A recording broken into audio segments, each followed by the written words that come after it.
Hello, everyone, and welcome to this week's episode of Beacon in the Dark. We've been gone for pretty much a month now. It's entirely my fault.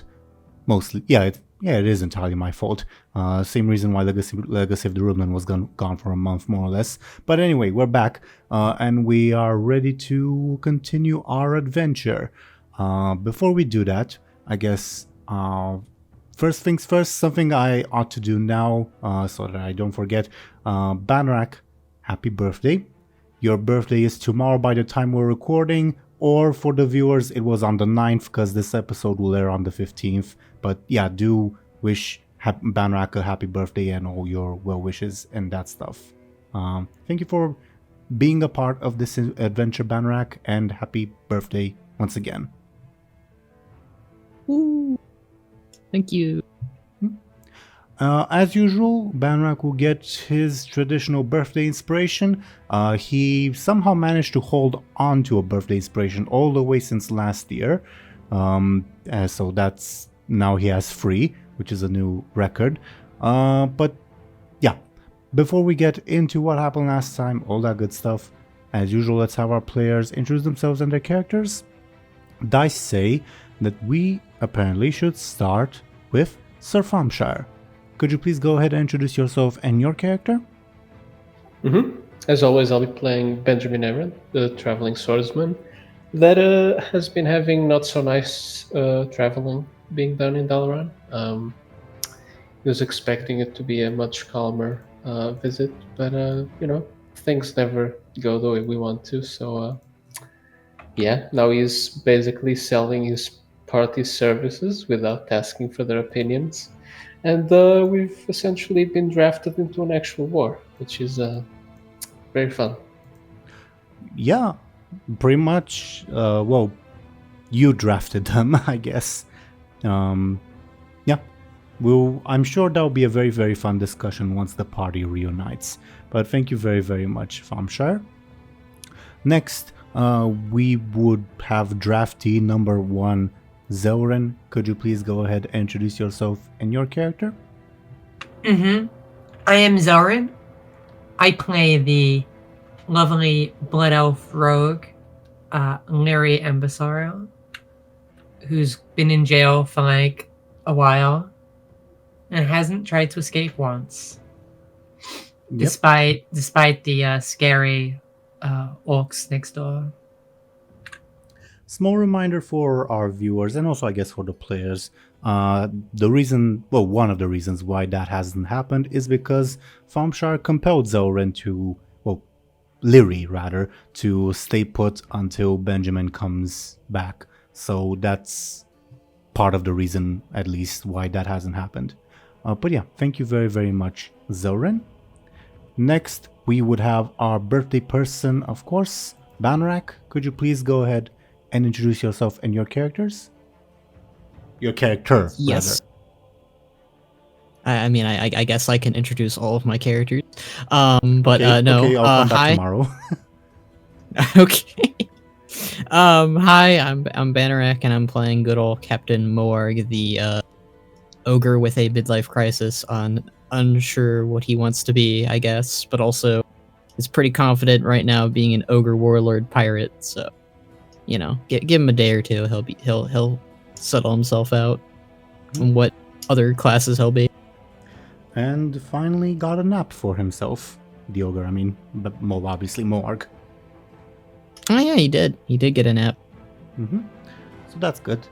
Thank you very, very much, Banrak. And then we would have draftee number 3, the arch criminal, the mastermind, however you want to call him. DoomGoblin, could you please introduce yourself and your character? Yeah. Hi, I'm DoomGoblin, and I will be playing Captain Bladebeard, who found out that an old man called Loken put a piece of himself into Bladebeard without his consent. Not intentionally, I'll say. It wasn't intentional.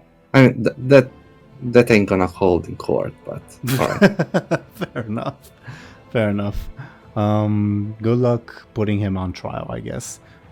Thank you very, very much, DoomGoblin. So, Last time a bunch of stuff happened. The recap that I've written is enormously long. I shall read it just for convenience's sake, so here we go. Conspiracies and corruption surround our heroes as they become increasingly entwined with the inner workings of Aaran. After Kairogosa left Benjamin Aaran in order to get herself some rest, our hero stumbled across Archmage Danubius Frostfoe, Meridia's father, and Warden Alturus of the Violet Hold. The former was actually looking for Benjamin, while our hero noticed that the latter displayed an odd twitch and weird movements.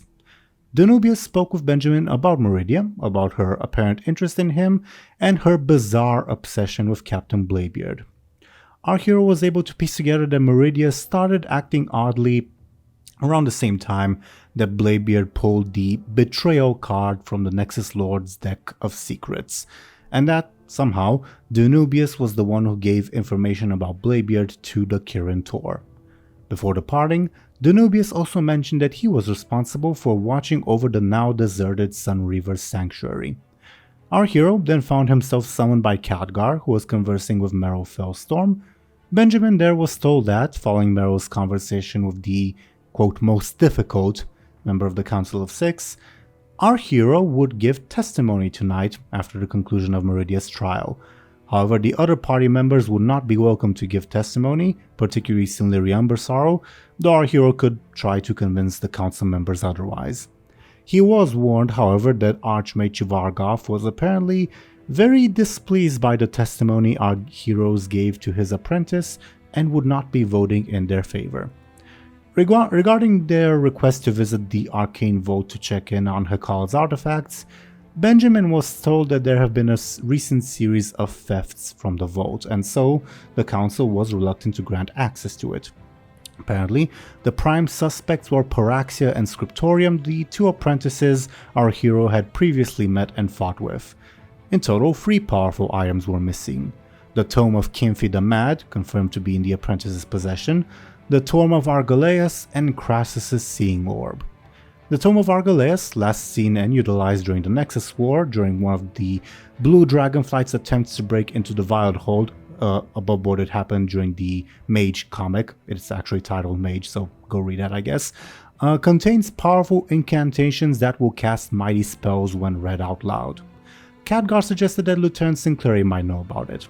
Crassus' Seeing Orb has the power to see across space and alternate dimensions, possibly even across time, and belonged to an old member of the Council of Six. It's in the name. Khadgar suggested that returning these artifacts would go a long way to earning the trust of the Council of Six and access to the Arcane Vault, or, if worst came to worst, they could be used to break our heroes out of the Violet Hold. Based on Khadgar's words, Benjamin realized that the Tome of Kinfi the Mad and Crassus' Seeing Orb were also stolen around the time Bladebeard pulled the Betrayal card. He confided his suspicions to Khadgar and Merrill, that perhaps Danubius had stolen Crassus' Seeing Orb in order to frame Bladebeard. The veteran Archmage suggested that perhaps our hero could use an Orb of Deception to temporarily get his party members out of prison, and they could, together, sneak into Danubius' personal quarters. Based on the way Benjamin described Warden Alturus, Merrill also posited that perhaps the Warden was ensorcelled by a demon. The undead mage suggested that if one could prove to the Council of Six that Danubius used fell magic and even enslaved a fellow member of the Teeironor, then his entire testimony would be discarded. Benjamin was of the opinion that this demon could be imprisoned somewhere in the Violet Hold, while Merrill believed it could lie in Danubius' personal quarters or in the offices of the Violet Hold guards. Our hero thus resolved to purchase an Orb of Deception from Dauron's Magus Commerce Exchange. He found one, sold at an outrageous, in his view, price by a shady gnome vendor named Styx, who for some reason was disguising himself. When Benjamin pressured the gnome on the topic, Styx offered an alternate deal that our hero could retrieve certain alchemical ingredients for him that he himself could not because of wartime rationing. After our hero refused, the gnome fled, and Benjamin called on the guards to pursue. Inspector Mekri Flame Reaver rushed in and caught the gnome. However, it turned out that his only crime was that he was actually a leper gnome in disguise, which isn't illegal. Incensed at Benjamin, Mekri took both of them into custody. Our hero was under arrest, while Styx was ordered to provide testimony. The inspector brought both of them to the Silver Enclave, where wartime preparations were being held, and began an interview in an office room. The gnome, however, was skittish about his own name and eventually revealed that he was actually Styx Deathweaver, a known criminal somehow associated with the Royal Apothecary Society. He eventually managed to escape, pursued by Mekri. The inspector then returned to Benjamin with a member of the Council of Six in tow, Modera, who got Mekri to release our hero. In spite of Benjamin's pleas, Modera was unconvinced that releasing Chief Captain Morg was a good idea. She asked our hero to get Mera to assess Morg before she would make a decision by sneaking him into the Violet Hold with an orb of deception. The Archmage offered Benjamin her own such orb, a modified one that would tell her exactly how it's used and who it's used for. Regarding the other issues that our party had with the Council of Six, Modera offered Benjamin a deal. She would secure 2 votes in their favor for the Arcane Vault issue, 2 votes for releasing Moarg, and 1 vote, her own only, for releasing Lyri and Bladebeard. In exchange, our party would commit to aiding the Teeironor forces in a secret military operation that was set to occur in a little over a week. Above board, it's the Thunder Isle, but obviously our players don't know that. Benjamin agreed to this and, as a guarantee, allowed Modera to place a teleportation beacon on his arm. Meanwhile, in the Violet Hold, our heroes learned about Meridia's upcoming final trial meeting in the evening, as well as the fact that Lieutenant Sinclair led the daytime shift of the Hold and Warden Alturas the nighttime shift. Sinclair then reluctantly handed all the prisoners earplugs, which none except Meridia and Lyri took, because apparently Bladebeard's words are magical and could convince anyone to do his bidding. In addition, because supposedly Bladebeard was actually a terrifying magical entity, he would not be given food anymore, though Sinclair promised to sneak him some. Our heroes then spent their time introspecting and theorizing on the magical entities possessing them. Bladebeard and Lyri were shown brief visions by the semi-conscious, faceless one in the Violet Hold, who revealed to the dwarf that the entity within him was actually a corrupted shard of the Prime Designate, as DoomGoblin explained in the introductory bit. The Faceless One then weakly tried to probe our heroes' minds, however, they managed to resist it. Concerned for Lyri and Moarg, Meridia was seen pressing certain buttons on the wall. However, before anything could come of that, the Fell Lord once again tried to take over Moarg's body. The Ogre, however, proved strong enough to hold him off this time and managed to win enough of a reprieve to finally go to sleep.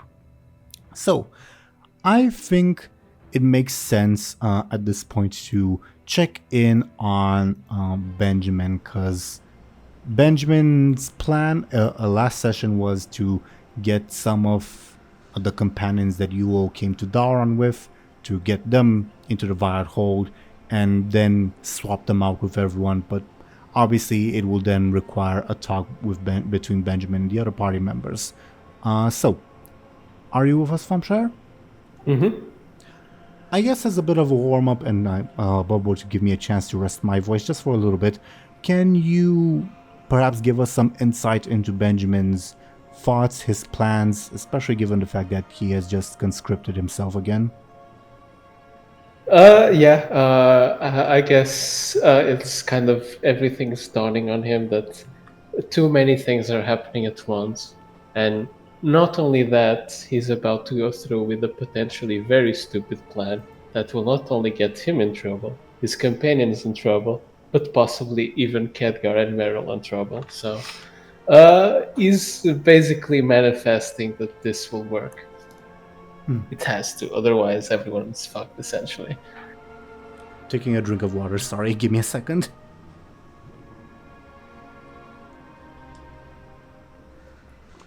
Okay.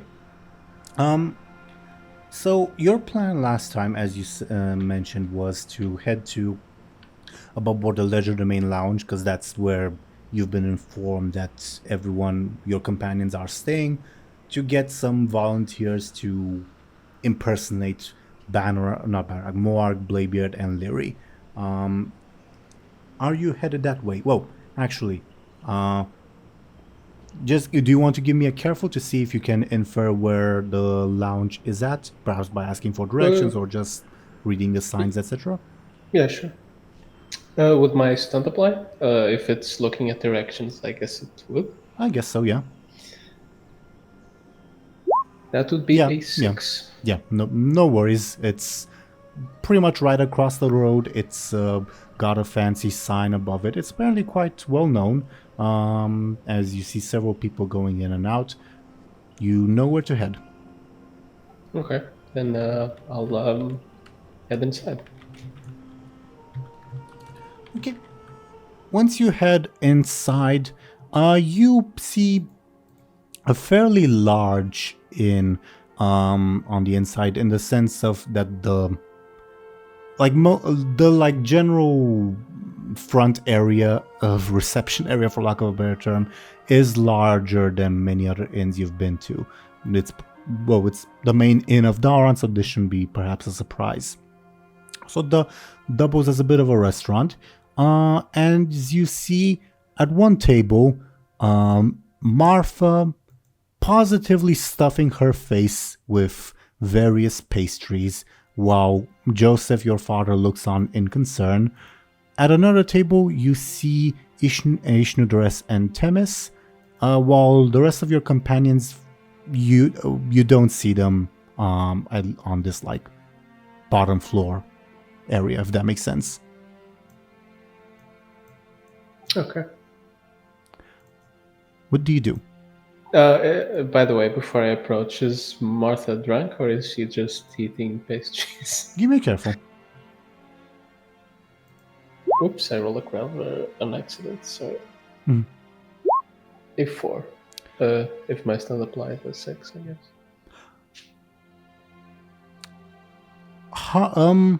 Not drunk. Definitely just hungry. You're not sure if she's hungry because of certain substances she might have imbibed, or just hungry for the sake of it. Fair enough. I guess I reluctantly approach. Marfa and your father? Mm-hmm. Joseph has a look of momentary surprise and relief as he sees you and says, Benny, good to see you. How is everything? Actually, kind of horrible, but related to what I actually wanted to talk to you about. Can we get a little privacy for a bit? So, Sure. He gets up and whispers, she's not gonna get up for our account. Is there a more silent corner of the inn? My room, and I guess your room. I was asking that above board, but sure. Oh, sorry. Above board, give me a careful. A 2. You can infer that the room that you and or presumably Joseph would be assigned would be quiet, but in this specific front reception area, you don't see any quiet places. Okay, then I guess we'll go to my room since I haven't been there yet. Sure. Joseph will say, we're sharing apparently 2 beds, don't worry. It's not like they have infinite space for everyone, Well, I mean, it's still better accommodation than what I've had for last few months, so I'll take it. Oh yeah, it's actually very nice. We have about a week on our rooms, so a week-long vacation. I'm fine with it. Right, I might just be about to ruin that vacation, but let's just get inside before I speak on that. Looks concerned, but nods.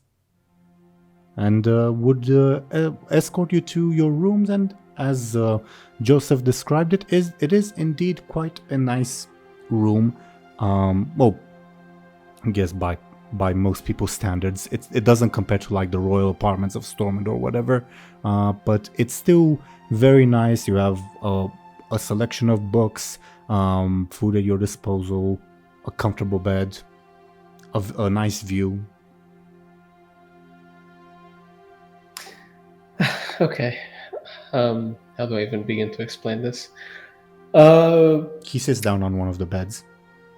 I basically need you to be a stand-in for one of the others in prison. It can't, what?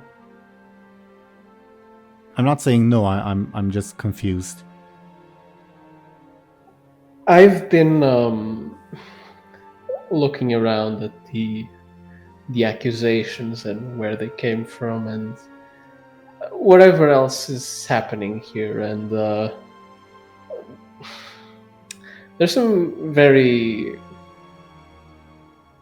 let's say, there's some shifty things going on. And there always. Yeah, unfortunately. And well, if we want to get some charges off our books and maybe gain a bit of favor from Dalaran, it would be important to get some information about a certain mage that may be involved in all of this. And I sort of need the others to do that. And Archmage Khadgar, of all people, suggested that we swap them out for other But people. in Archmage jail. Khadgar would never suggest anything illegal, Benjamin. He's a war hero, you know.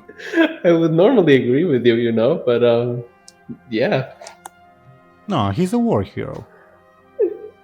Yeah, and he is also very eccentric. No, I'm sure you must have misheard. Look, if we're gonna go through with this, you're gonna meet him anyway, so you better prepare yourself. I have a board. He has already met him, if you remember. Oh yes, I don't remember. Yeah. When you first went to Daoran, all your companions were in the same room with him, and he was just staring in awe at Khadgar. Right. So, yeah, are you in? Well, I've heard good things about the Violet Hold. Like it's very secure. It's crowded. Crowded. Yeah. So I'll be sharing a cell. Yeah, most likely with, many other people probably. With criminals. Maybe. Do you consider like a third of Dalaran's population criminals? What? The whole Sunreaver thing that happened. I don't keep up with politics, Benny. Yeah, they kind of arrested all the Blood Elves in town, so yeah. On what basis? Treason, I think. So are you when you're asking me this, I'm assuming you've taken my own well-being into account? Like you're not gonna throw me into, I don't know, a den of murderers or whatever, right? I mean, the others are fine so far, so I would assume there's no, Are they? active. I mean, I talked with Lyri some hours ago, so. Look, I'll do it, Benny, but how are you sure you can get us out? I mean, if we can prove this, and we also have Khadgar on our side, so I would hope so. All right, fine. Oh boy. I suppose the second question is, who would you prefer to, stand in for? Oh, of Mr. Bladebeard, Mr. Moarg, or Ms. Lyri? Mm-hmm. Whichever. I'm here. I'm here to help. Just the safest one, I guess. I don't know. I guess that would be Moarg, since he's very big and no one would want to mess with him. Shrugs. Do you think I'll ever get a chance to meet Archmage Ronan? Would Benjamin know he's dead or not? How much do you keep up with Alliance politics? I mean, I guess it's probably not like Well, directly. actually, you would know that at least Sorry, he's go ahead. not on the Council of Six, I guess, based on what Kyrie's been telling you. Yeah, but I mean more like, Theramore and all that. I guess that would be relatively well-known news. Yeah, I sure. don't know. Your dad just doesn't keep up with politics. So should I roll? Should I? I don't think you need to roll. I think he's dead. Oh, no. Don't think so. Who could kill someone like him? I heard he has an army of raptors, you know. Did you hear what happened in Theramore? Some horde attack or something, I think. Theramore doesn't exist anymore. No. Okay, whatever.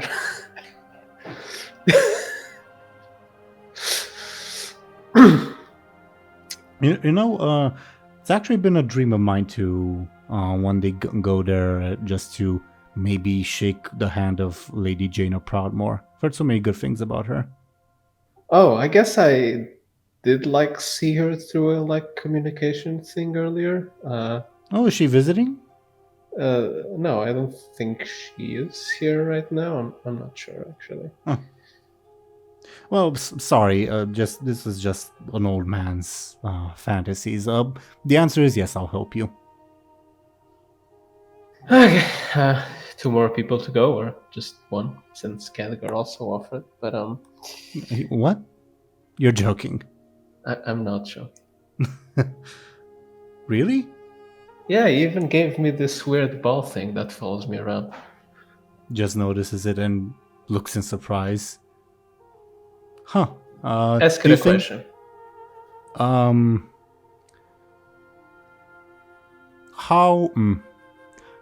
What was it like to study under Medivh? And I guess I'll roll on the wisdom bolt table. 23, that might be Flame Strike. What's 23? Oh, that's... Not Flame Strike, but it's something that I need to remember because it's a condition that will happen later, if that makes sense. Oh god, no. Okay.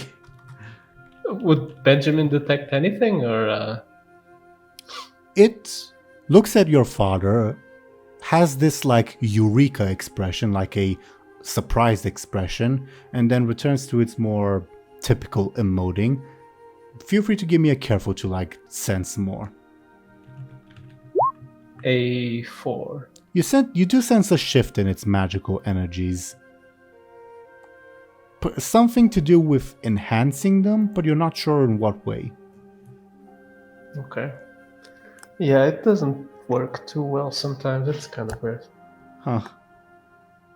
Well, can I replace someone who... basically, can I be cellmates with Mr. Khadgar? I have so many questions for him. I mean, if we don't find the third person, I guess. Okay. Who's next?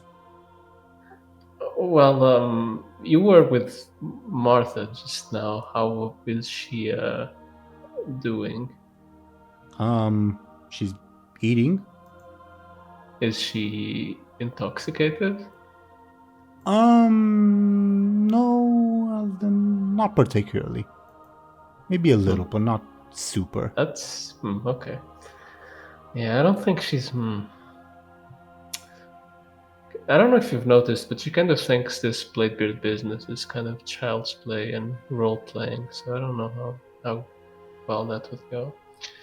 Yeah, I tried to ask her about, her son being in jail, and she didn't seem to believe me. Yeah, they have a bizarre relationship. So,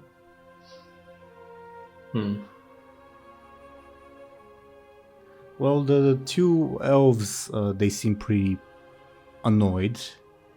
The troll locked herself in her room. Haven't seen your gnome friend. have you seen Gorin, the other dwarf, by any chance? No, but above board, Benjamin, you have seen Gurin.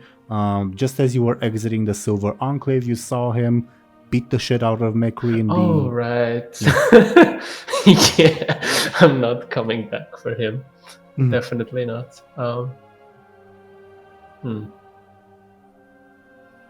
Okay. Well, I suppose it's worth a try to talk to Martha. Maybe, yeah. You want me to come with you? Yeah, might be better. All right. She should be where we left her, as he gets up from his bed. Feel free to, leave your bag here. I don't think you want to carry everything everywhere.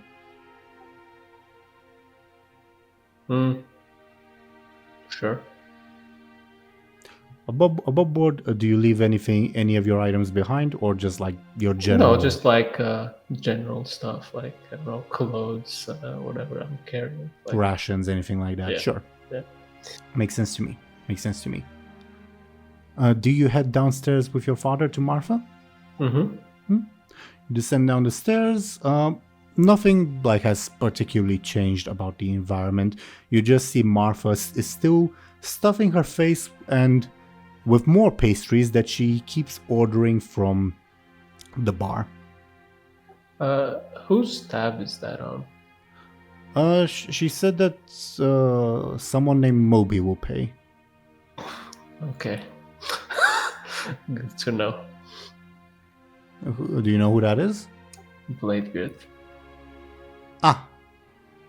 Says nothing. Shall we? Yeah. You approach her. She doesn't seem to mind you as she keeps stuffing her face. She has this look of genuine delight, and you can probably tell that this is some of the best, pastries, I guess, that she's eaten in a while. Hello? Oh, hi, handsome. Want some? My son's buying. Actually, about your son, would you like to see him, or? After I'm done eating. He's in a bit of trouble, so a little help could go a long way. Sighs and says, "Did she? Who did he try to steal from?" A lot of people, actually. All right, I'll get him to apologize, but let me eat first. Can I see, how much is left? 3 plates? Can I calculate how much time that would take? Give me a careful. Or clever, I guess. 30 minutes, but she has ordered more before. I'm sure they can keep them nice and warm or Yeah, cold. but I'm hungry now. I stare at Benjamin's father, as in, how long has this been going? He whispers, since we got here. Is it like a day? No, it's been a couple hours at most. Oh, okay. Still pretty concerning. I guess I'll try to figure out if there's anything magic-y going on, I guess. You be careful. A 3. You don't sense anything. You're not super sure, but you don't sense anything. Well, you sense magic nearby, but magic nearby, it's everywhere nearby, because it's Aaran. You think that maybe the pastries are made with magic. If you help Moby, maybe he'll get you an extra special cake. Hmm? Oh, does he know a good place? Keep stuffing her Maybe. face. Maybe. No. He's been Well, I all don't deal over in the world. maybe's he has. handsome. I don't deal in maybe's handsome.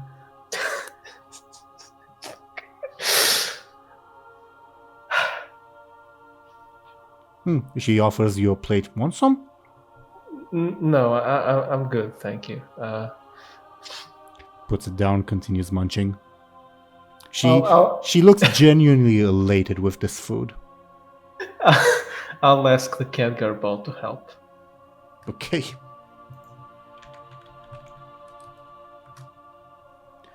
Pff, it's the same effect. What is this? Okay, I'll make a note that, okay, I actually can't tell you anything because it'll be spoilers. So, it does the same thing that it did when your father asked it a question, and you sense the, same magic-y stuff coming from it. So, the same thing will happen, you're just not super sure what, other than it has something to do with amplification. It's scary.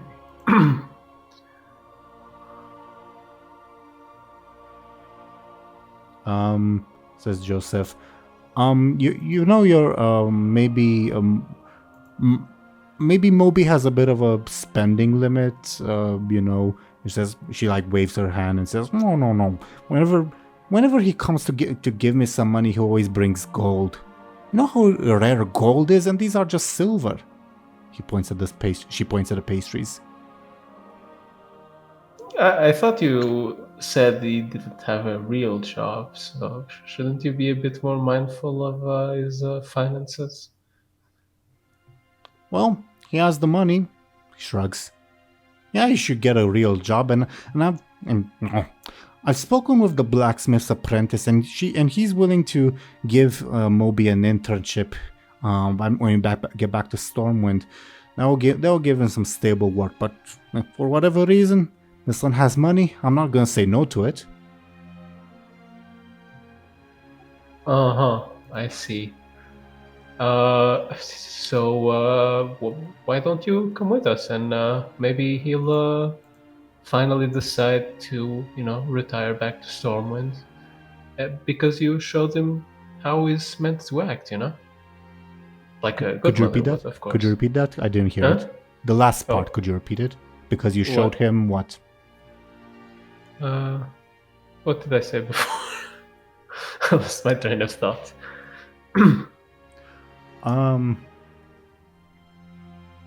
Why don't you come with? Why don't you come with us? Because you showed him. Oh, I was saying something along the lines of, why don't you come with us and help him so you can show him the true way, and he can, go back to Stormwind and The true way. take That's on, yeah. Okay. and take a real job. I've tried. I keep talking to him. He keeps play acting. Well, do you think he's an actor? Do you think he's an actor and he just hasn't told me? Maybe. And maybe, how about this? How about you show your support for him and act as well? What do you mean? Stuffs another pastry in her mouth. I mean, I think it could be a fun surprise for him that you acted as him, pretended to be him for a bit, Why? She asked why if you didn't hear me. To show support for his career. I don't know, I think that would be important for him to know that he is, supported and loved. Give me a flashy. Or clever. A flashy or clever. I mean, my flash is a little better, but okay. How much would I need for this to be successful? I was thinking 2 above board. Yeah, sure. I'll use a fate point. No idea what I'll invoke though. You have your birthday inspiration. Do I want to use that though? It's so close to my birthday. I mean, 2 months, but. Let me put my sheet.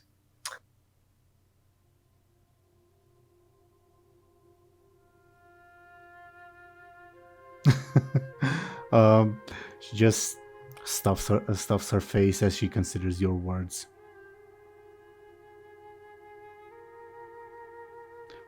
Bladebeard. Okay. I got one. I'll invoke my two handsome from my own good. Because I am handsome, I am more believable. She Does that did make call you sense? handsome. She did call you handsome. Makes sense to me. She nods to herself, begins to think, and says, maybe you'll buy me this bakery. That's a good one. Aye. Maybe if he has like a big theater production going on, maybe he'll... Well, he has to. He's been giving me gold over the years, I mean. Yeah, we'll see. We'll see how it goes. Maybe. Aye. All right. She picks up two of the plates and, like, puts one down, eats from one, and then looks at the other, picks up the other one, and, like, tries to just eat with her face as she, like, holds them, because she doesn't want to leave without her food, if that makes sense. And she's kind of struggling with them a bit, and she says to Joseph, you pick up that further one, all right? Joseph looks at you. Benjamin shrugs. Joseph will pick up the other one, because he's a helpful sort of individual. Above board, where did we agree to meet Meryl and Khadgar? Was it back at the... Yeah, back in the Violet Citadel, because Mera can't really go outside. Okay, gotcha. Yeah. Martha now has two plates that she's eating from. Joseph is carrying the third one. You now have two actors. Yeah. I don't think Benjamin will try to involve the elves since they're kind of pissed off. So I guess we'll have to rely on Khadgar. There's also Hakala, I guess, but that kind of has the same issue with Meryl. And also there's the Wind Serpent. Yeah. I don't want the Wind Serpent to get the wind of this. There's Kyrie, who's sleeping. Yeah, she needs her sleeps. And we kind of need an ally on the outside, so I think we're better off keeping her that way. Okay. So, what's the plan? Where do you head? I head back to the Violet Citadel. Okay. We can fast forward just a little bit if you want. You would return to the Violet Citadel. You know where Khadgar's room is. Do you head there? With Joseph and Martha until Martha's still eating, Joseph's still sort of in awe at his surroundings. You enter, you find Mera and Khadgar still engaged in a discussion, probably on some niche magical subject, not necessarily on your current circumstances, as you enter in. And Khadgar looks up. You're back? So, whom shall I be playing? He says sort of mischievously. I mean, I suppose my father insisted on being with you. No. I didn't. Sorry, Archmage. No. Like, looks at you, Benjamin, like with a look like, don't embarrass me. Anyways, I was thinking that Martha would play her son, Bladebeard, Moby, and I suppose you and my father could discuss whoever else you pick. Khadgar looks and says, I have no preference. Perhaps we'll be using an orb of deception to disguise ourselves, correct? I think... Yes, about that. I think we should use Bud's orb of deception since he has one, because... Oh, he has one? And he's been allowed to take it to the Violet Hold. Apparently? Have to have a talk with Lieutenant Sinclair after all this is done. And the one I managed to get is from Archmage Modera, and it's specifically for Meryl to use. I know it. I imagine she was very specific about who she wants it used for. Yeah. Yeah, it's for Meryl only. Very well. Now Joseph and Martha notice Meryl, the strange undead. Martha just continues numbing down. Joseph looks perplexed at seeing an undead. Looks at you. Do you react in any way? I can just give him a nod, like it's okay, it's normal, I guess. Mera would sort of get up from his seat and approach you, Benjamin, and he's holding up 5 pieces of paper, and he says, way before you and your friends appeared, I intended to visit, well, a certain individual that's imprisoned, and I wanted to get an escort for that visit. So ahead of time, I have 5 passes that you can use. Don't lose them. It's a nightmare to get more. Okay. Thank you. Keeps one, gives you the other 4. And probably would give Khadgar one of them. He says, Council of 6 members aren't exempt from the Teeironor's vaunted bureaucracy either. Well, I'm sure it was no issue. Mero says, my aide had to wait 5 weeks in the office to get it, Archmage. Like outside the office? In the office. What? The trouble with Mero says, the trouble with imprisoning a third of the city is that they have a lot of people that they know in the city who want to visit them. I suppose that is true. I'm sure that you're just pulling my leg, Meryl. Come on, 5 weeks? I think it might have been 6, says Meryl. Khadgar takes the slip of paper, but you can see from his expression that he doesn't believe Meryl. Yeah, there seems to be a lot of well, I guess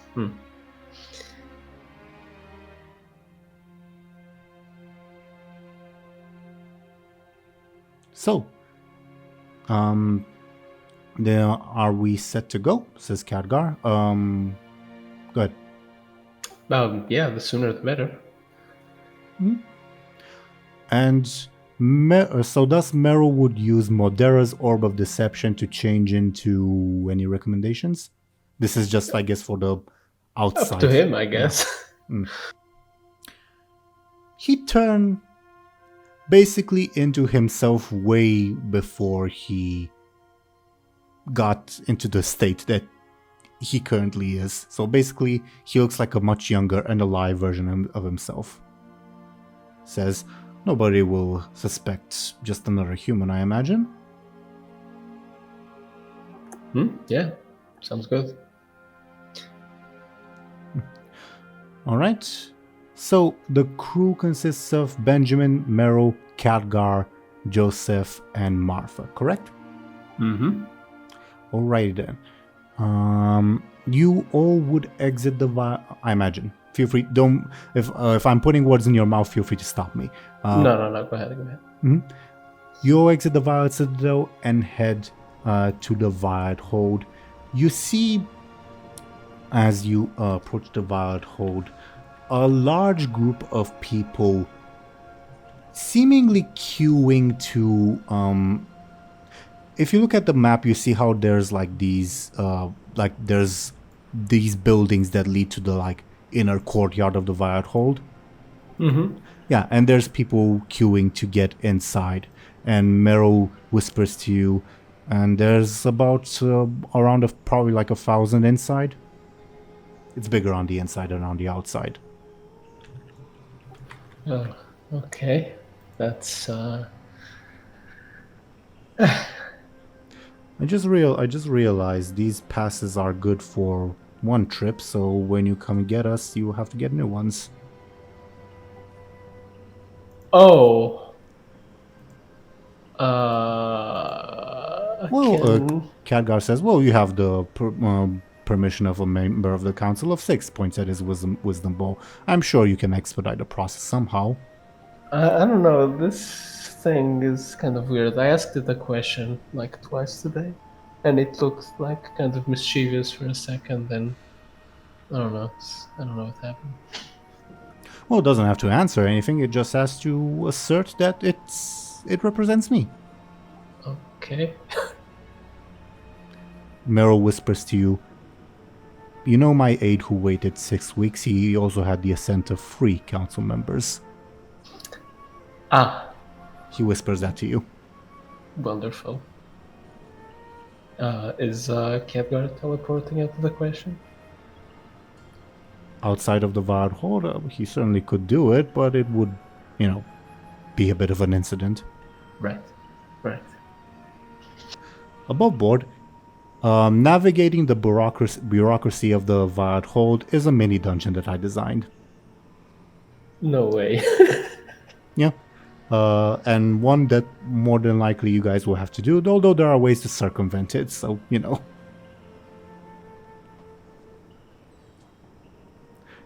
Either way, do you proceed? I do. Okie dokie.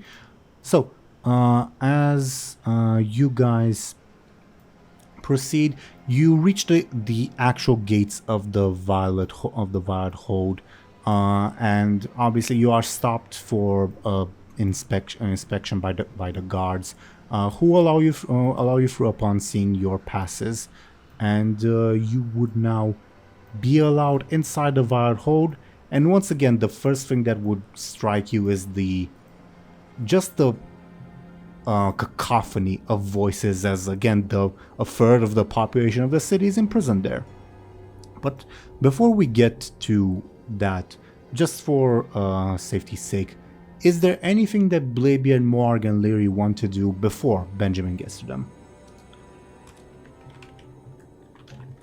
Not really.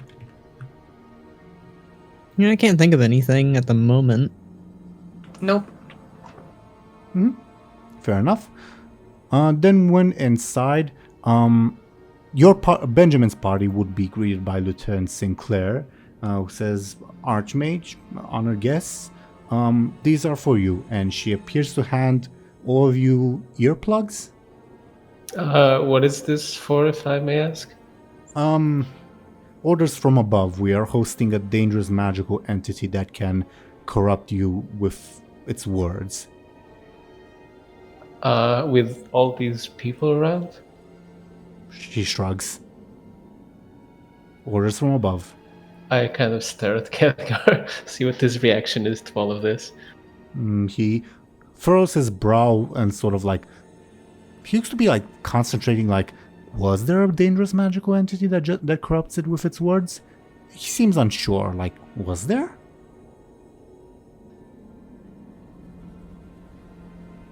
Well, he says, to be perfectly frank, the Violet Hold isn't my direct responsibility, so I don't hold the entire inventory of its prisoners, so if the good lieutenant says so, shrugs.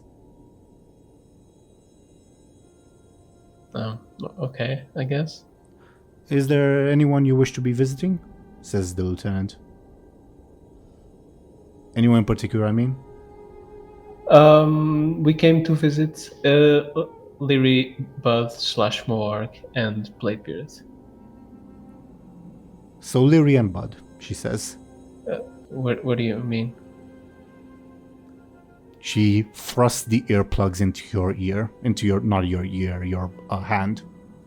No way, that's ridiculous. It's just a dwarf. I have my orders.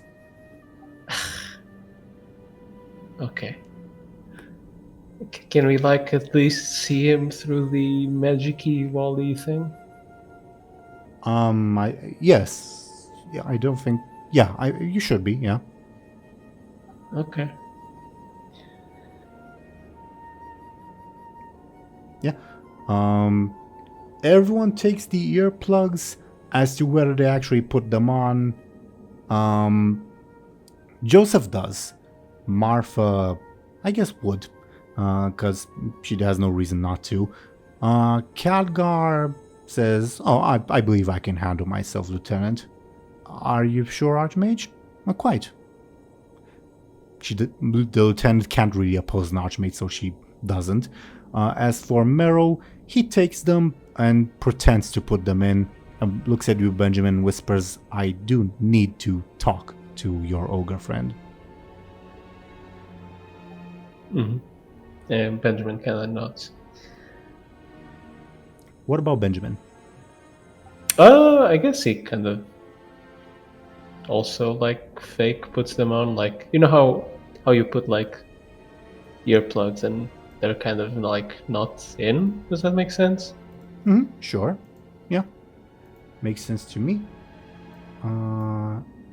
Give me a second. I will, just for the sake of it, put Mera and like these little tokens for Mera and Khadgar on screen, just for the sake of it.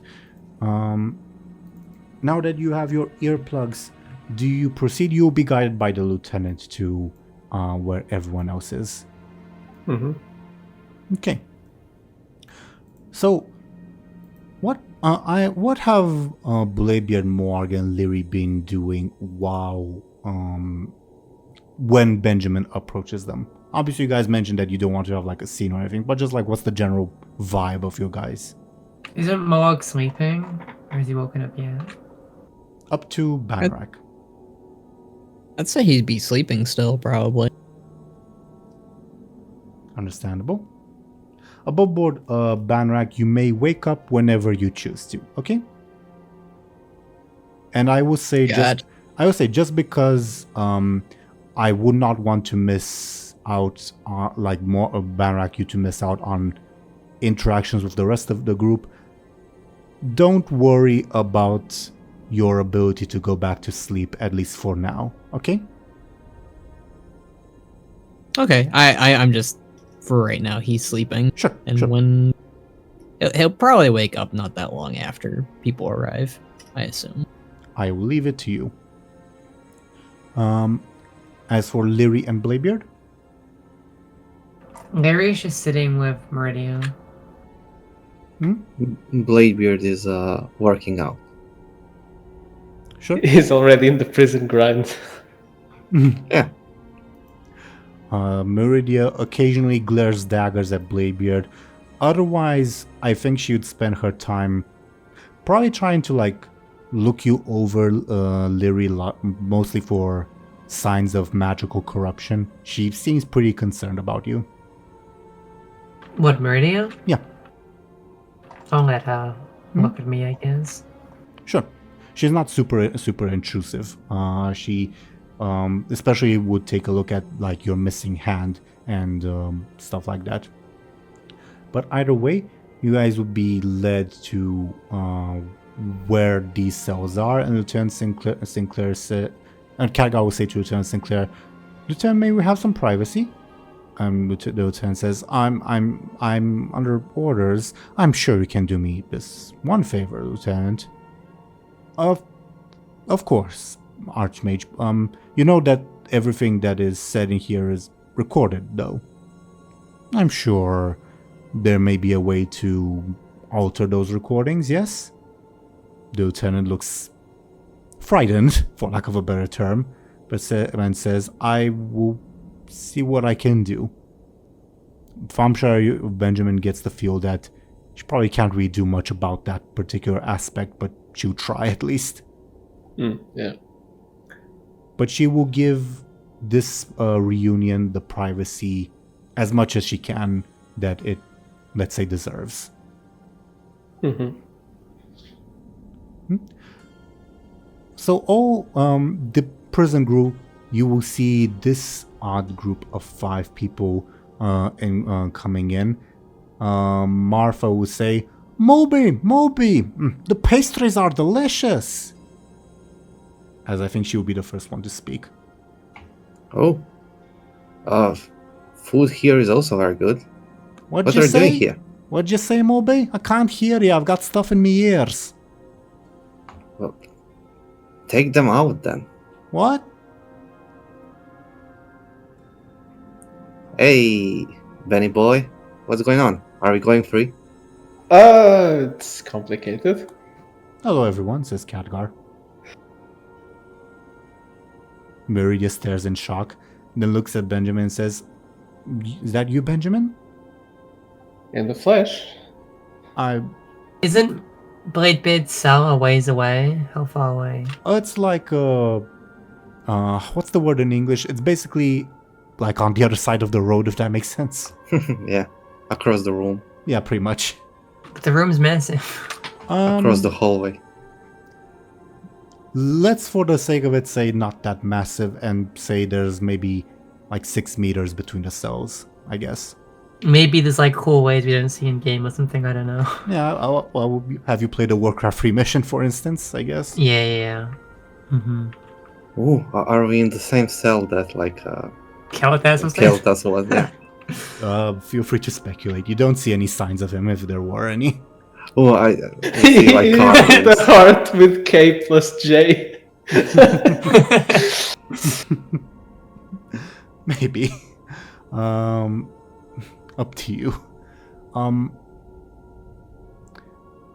Mero seems interested in Moarg, who's sleeping, so he will say nothing. Lyri will kind of poke Moarg with her foot. Benjamin's here. Oh, good to see him again. Do you want to do the talking, Mr. Benjamin? Says Khadgar.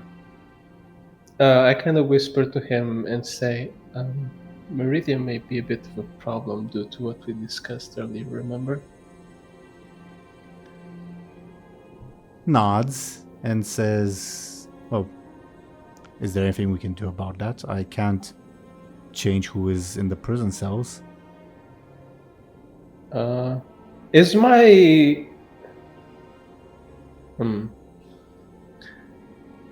Is my sending spell recharged? No, it's not. It has not been 8 hours.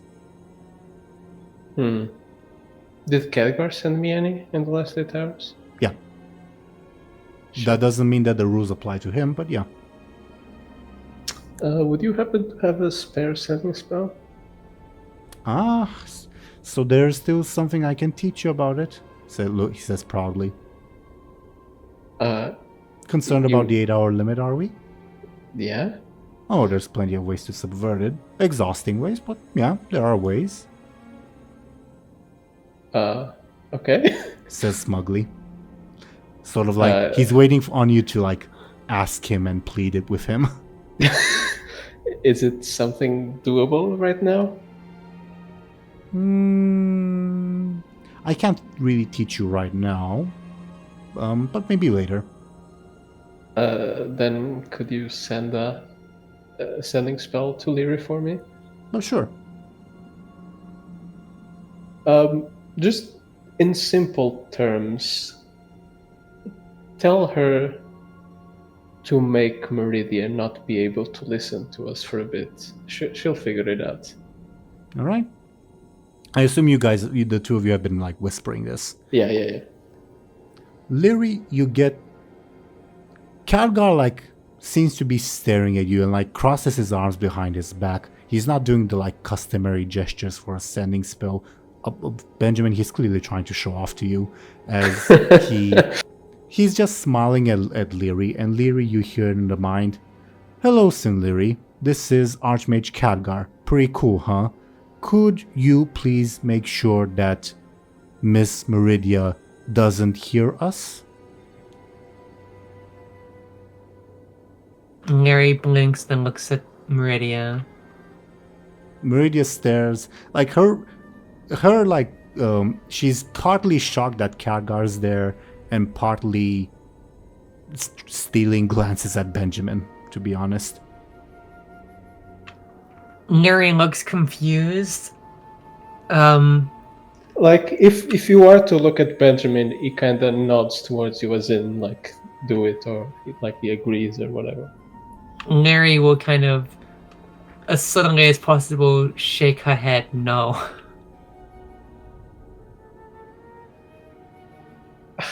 And then kind of do that gesture like, are you crazy? You know the one. Benjamin would kind of just facepalm and like, yeah, it'll just facepalm at you. I'll put it in chat. This is what Mary does. By the way, you can reply to Khadgar's sending spell. Mary will.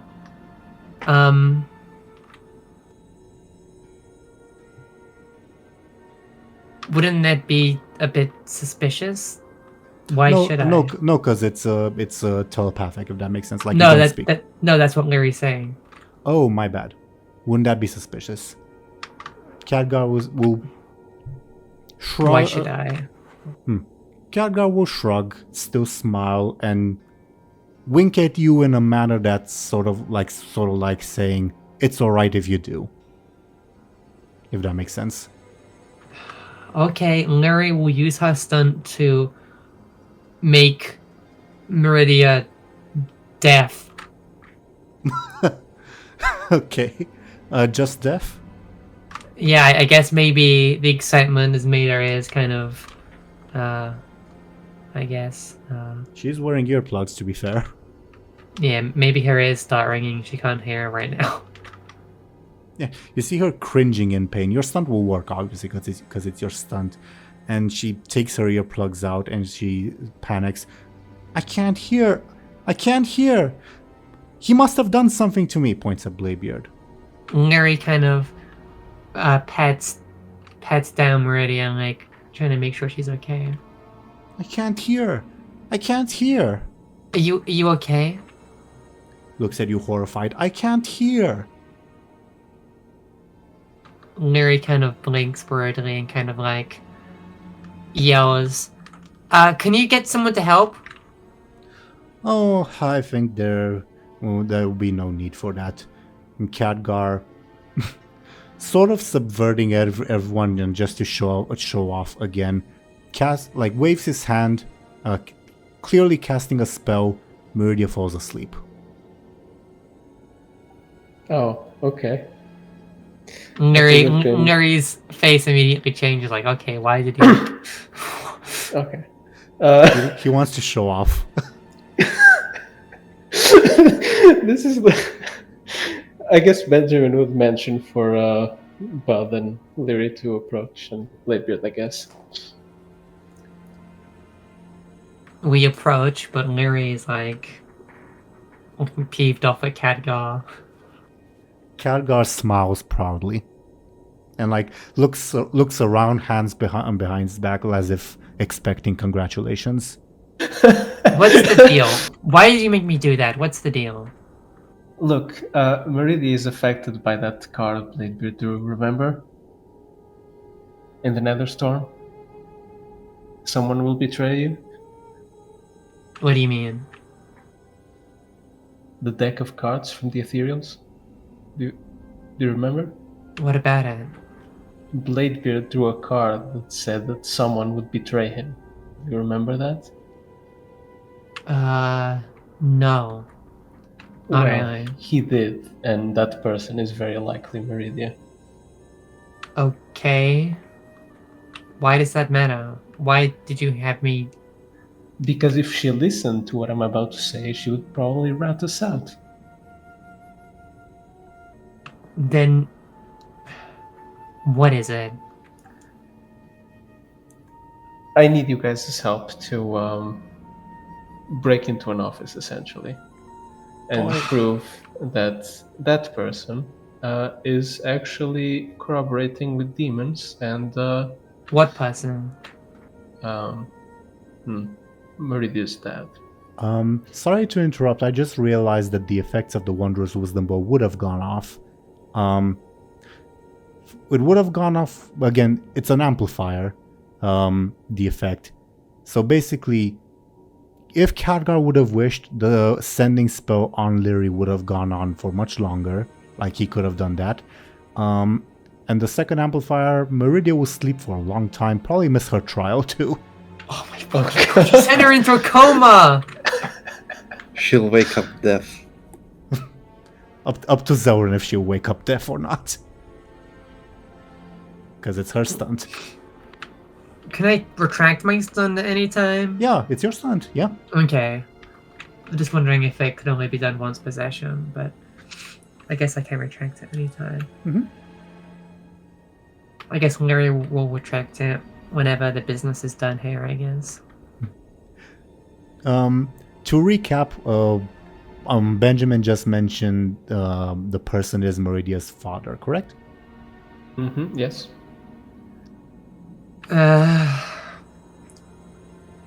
You want me to break into an office? Potentially more than one office, but yes. I thought we were doing things the right way. Well, the right way clearly isn't working. And at the end of the day, Khadgar will say, So- we sorry. are doing things the right way. It's your friend Benjamin has an interesting theory that good Danubius may be under some nefarious influence, and if you could prove that to us, that would, well, definitely be the right thing to do and would go a long way to absolving everyone of this.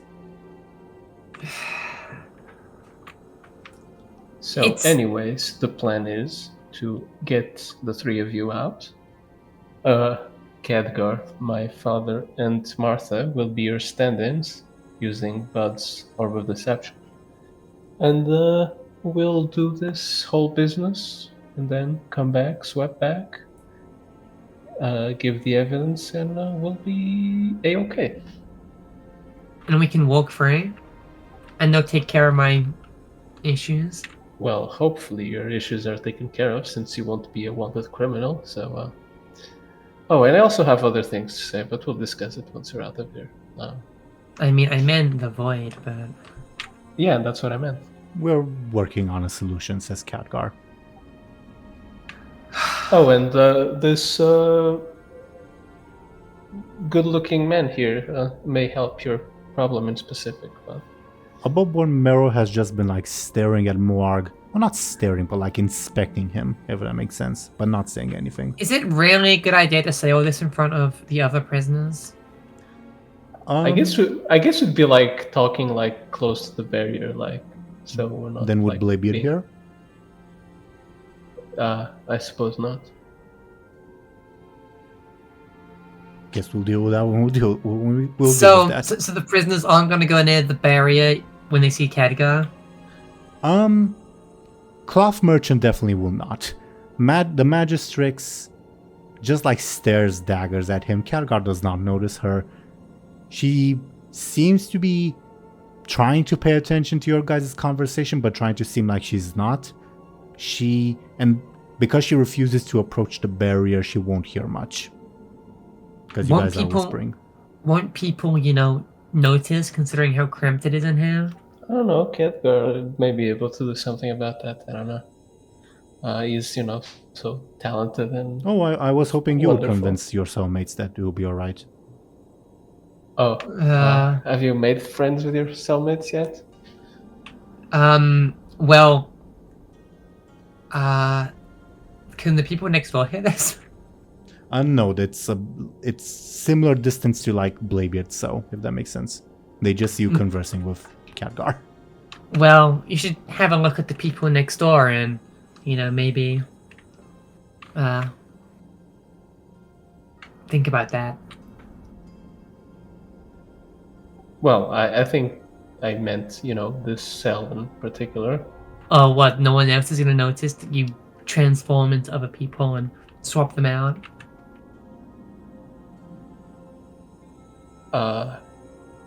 Good points.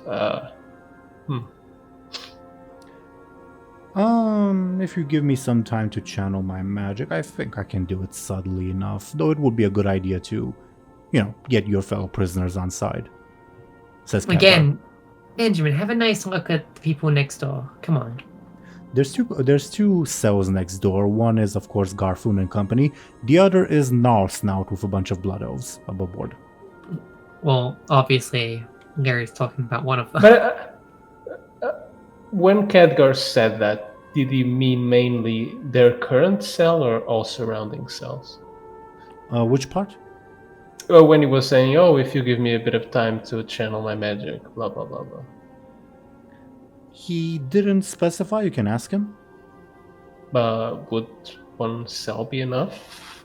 We kind of beat Oh, this I'm not. guy's It, ass earlier. the channeling isn't to obscure the senses of a particular cell. It's to mask the magic that I'm about to do. If that makes sense. Oh, so everyone will still Theoretically. see it. It's not perfect, so you should still talk to your cellmates, but it should work. Well, I'm sure Lieutenant Sinclair isn't gonna listen to some. Oh yeah, she's wearing earplugs. That's true. Huh. So I guess she won't listen to anyone snitching. That is the term, yes. Yes, but she was still talking to us, so you can still communicate. Shrugs. So, any ideas, you two? Marg's also in the conversation.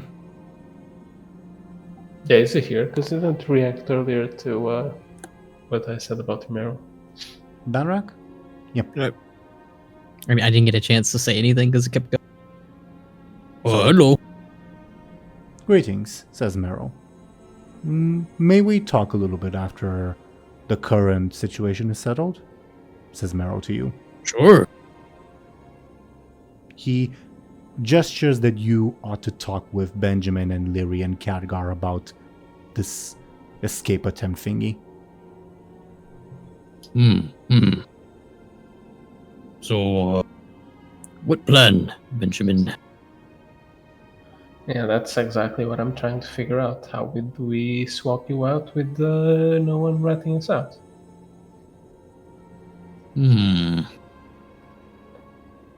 I can cast Giant cloud? I can cast a spell, says Khadgar. It's a very impressive one, a subtle teleportation one. Swap in and out, and in the middle of the giant cloud, as your friend put it, generated by the magic, you can engage your orb of deception. But it's not perfect, so you ought to convince your cellmates not to snitch. There is still a bit of an issue. Bladebeard is in a separate cell, so how would we activate the orb for everyone? Oh, I can do it. I can teleport everyone close enough.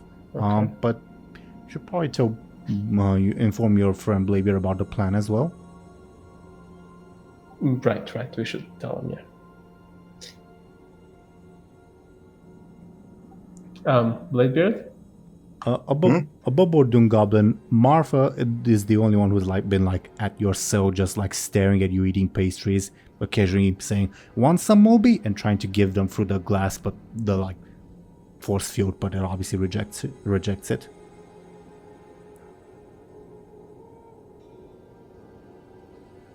Don't worry, I'll be out soon, and then I can. What'd you say?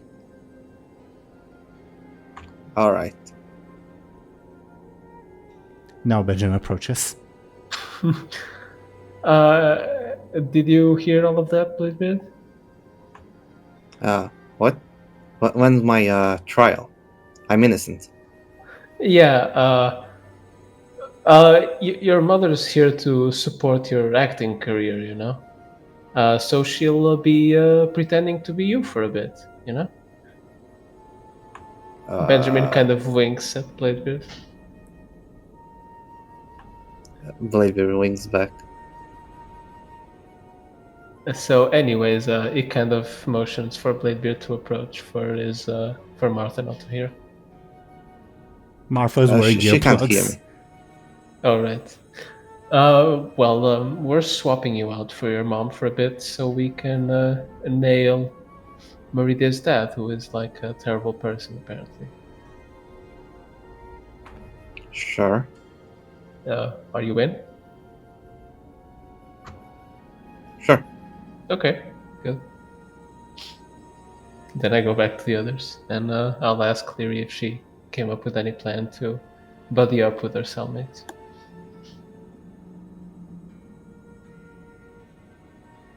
What does she say?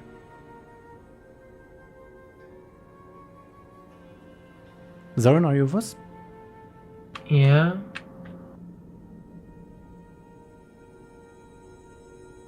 Feel free to ask, Thompshire, I guess. So, anything? What do you mean? You know, about cozying up with your cellmates so they don't rat you out? Us out, I suppose. They have every right to rat me out. Well, do you want them to rat you out? Do you want to rot in jail? I'm trying to do my best here. Couldn't you just tell people that I'm innocent? What's that? How's that gonna help? Because I'm innocent? Yeah, it's the testimony of a mercenary versus an archmage. I don't think it does a lot. Plus, I'm biased. What do any of these people in jail have to lose?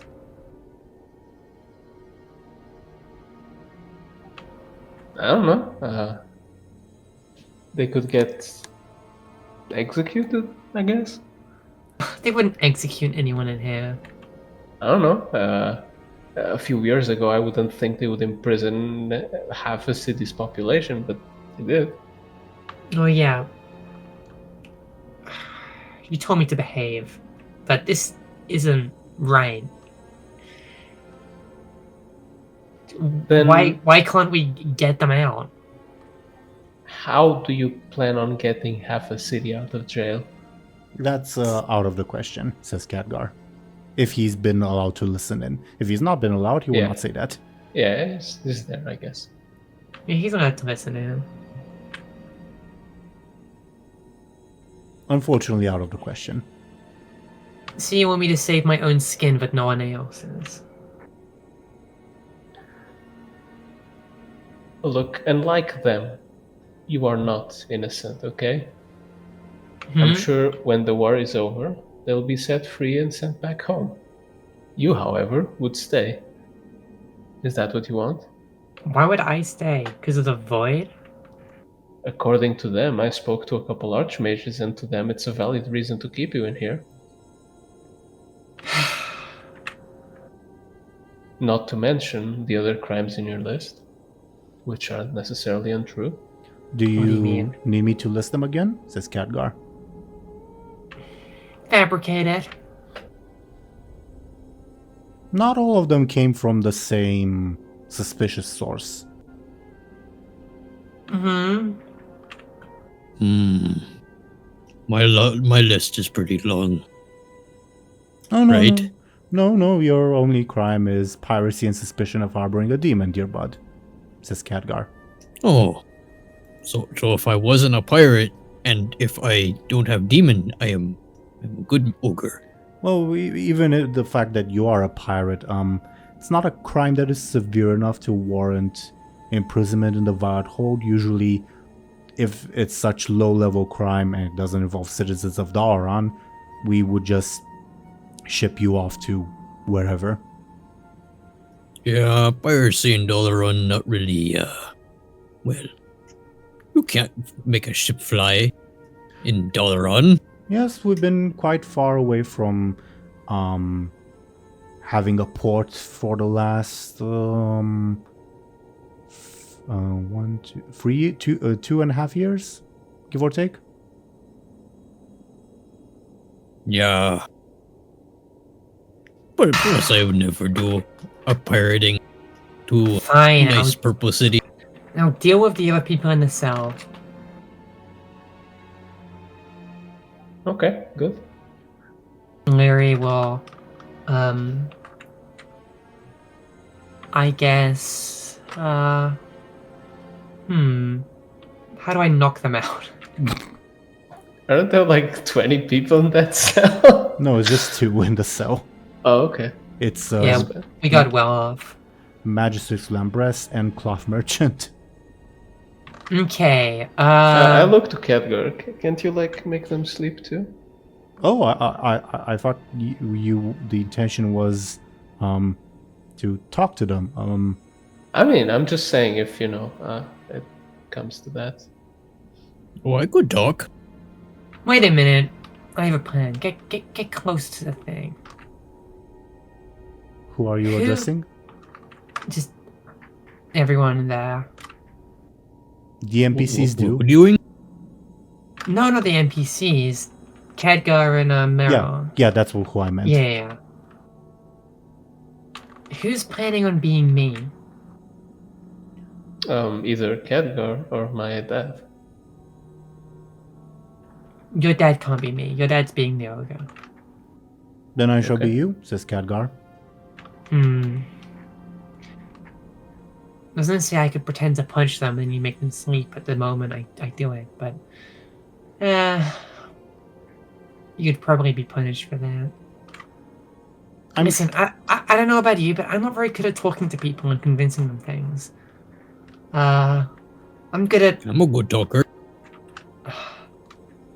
Wait. Yes, Wait. I have a plan.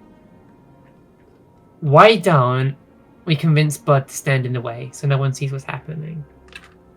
What do you mean? He's gonna have to be turned, so... We use the other Bud to stand in front of our Bud. And you don't think that will raise suspicions? A lot of buds. I don't know. This is. I apologize for interrupting. This is Mera speaking. Before you enact your plan, feel free to continue plotting. May I have a brief talk with Bud? Was it? I go by Morg, but also Morg, Bud. my It apologies. works. My apologies. My apologies. I don't want. Feel free to. This. He's addressing Morg. To continue plotting with your friends. Our talk can wait until you're done, but before you enact the plan, if that makes sense. Mm-hmm. That sounds like plan. Steps back.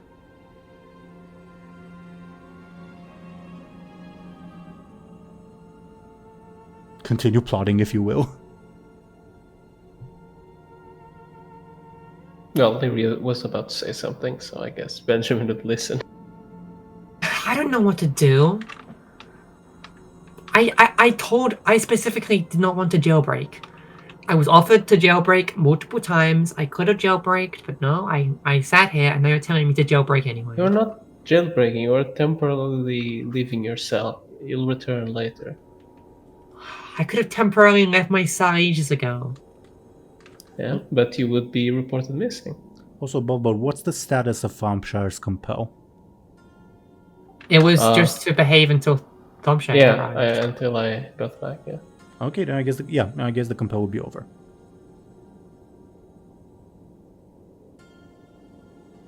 Listen, I don't know what... I can't talk to people. Okay. Then Also, what do I'm you purple. suggest? Yes, Lyri is purple at the moment. I'm purple. Okay. I What can't about it? I can't really do any magic in here, so...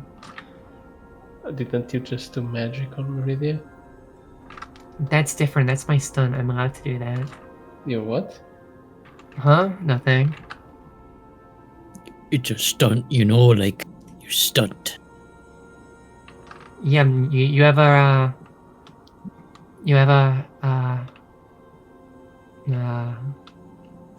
don't know. What's taking Shoot so long? things. Have you ever, is there skateboarding in Quartos? Look, this isn't working. Maybe the sleeping is the way to go. That's what I'm saying. Khadgar holds I up. could talk. Wait a minute, I have a plan. Use the sleeping spell and I'll give them a good reason to go to sleep. I see, says Khadgar. Lyri will approach them, the cloth merchant and the magistrates. They look at you, wary. Didn't know you knew him, says the magistrates. Yeah, Well, you're I high do. up. You're high up. I'm guessing you'll be released. Lucky. Me? No. My name is Lyri Embersorrow. I'm not in good graces with these people. Because I've slaughtered a lot of alliance. Yes, indeed. I will roll the Magistrix careful to see if she recognizes your surname. I guess she does. It is not. Oh, does she? With a 7, I guess she does. This is unfair. Are you the one who went out to travel the world a couple years ago? Wait. That's a really honest way of saying it. You know, most people said I abandoned my, Yeah, wow, you're really, open-minded, huh? Any enemy of Aaran is a friend of mine. Okay, well... Why would you? I mean, I made the mistake of thinking that there was a city that was better than Silvermoon, and look, points at her surroundings. I was wrong. So why would you leave? Yeah, why would I leave? Lyri kind of looks, annoyed with herself. Listen. Should I leave you two alone? Says Cloth Merchant. No. Are you gonna lie for me? What? Are you willing to lie for me? Depends. Lyri shoots a look at Thompshire. Not Thompshire, Benjamin. Lyri looks through the computer screen at Thompshire at his desk. Benjamin shrugs because he's not getting what you're trying to get across. Lyri looks at Benjamin and says, I'm going to escape from Dalaran. Well, I'm going to escape from the Violet Hold. And I'm going to steal an artifact from Dalaran. A powerful artifact. And I'm going to need someone to cover. You know he can hear you, right? Points at Khadgar. Mm-hmm. The Magistrix is hopelessly confused.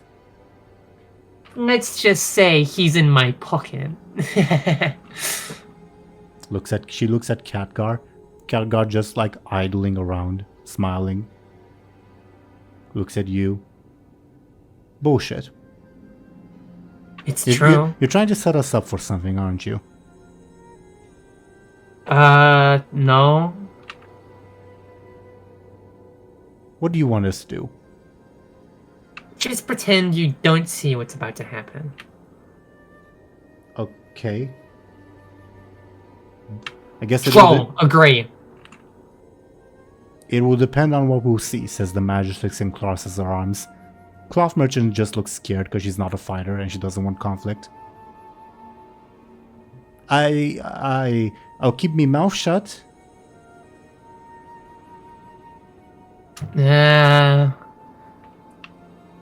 Lyri kind of shoots a look back to Benjamin, like, is this actually working? Benjamin will say, well, might as well ask them. I'm going to switch places with these kind fellows. The human, a dwarf, or the Archmage? The Archmage. You're serious? Yes. Do you mind if I shank him after you do? Yeah, good luck with that. Oh. You can try, but... Oh, I will be your try. Funeral. I will try. He's partly responsible for this mess. Yeah, I'm aware. Cloth Merchant is horrified. Okay, this is definitely not going right. She has a dagger. Above board, if nothing else, Khadgar can like perpetually keep them asleep or something. Above board, you want me to try? above board, I think it's safe to say that Khadgar will be safe. Yeah. Well, at least I tried. Khadgar, The thing. Uh, Do the thing. On them. Do the thing. Before the thing happens, shall we, let's say, rewind time a couple minutes to have a Moarg Mero conversation? Sure. Yes. This is happening in the meantime. I think so. Because Moarg hasn't been directly involved, and yeah, if that makes sense. Do you guys agree? Mm-hmm. Yeah. He's having a separate conversation. Mero would still looking you over, Moarg. Again, you guys are kind of separate from the rest of the crew. We say, how are you holding up? I'm aware of your affliction, and I am eager to provide assistance. How are you holding up? You seem to be exhibiting signs of lack of sleep. oh, well, yeah, I wasn't sleeping before. I finally was able to get a few good Z's in, but, It's not allowing you Yeah. to, correct? he really wants to take control, and I've been fighting him off, and been doing a pretty good job, I think, but, not sure how long that's gonna stick. Above what Mero is going to say something in demonic, or Eredun, however you want to call it. Do you think, Banrak, that there's a chance for Moarg to understand that, via his connection with the Fell Lord, or shall we leave it as such? Your choice. It will require a roll if you want to engage in it, but yeah.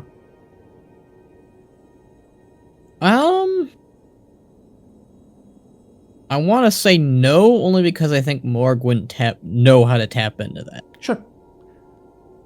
Out of nowhere, Mero says something harsh in Eredun demonic. And you see almost physically a change happen as his hair stands on end, and you feel just overall uncomfortable. Morg, above board speaking Eredun, at least in the earlier books, is supposed to make everyone around you somewhat uncomfortable. But do you feel the heat inside of you of the demon recoil in revulsion, if that makes sense, but you don't detect a further reaction from it. And Mero looks at you and says, I'm guessing it can hear me. I think so. It seems upset. Yes. Unfortunately, this will mean that I'll have to be a little bit careful with what I tell you, but let's just say that I understand quite well what you are currently going through, dear Moarg. As for your immediate problem, he points at your eyes with your inability to sleep.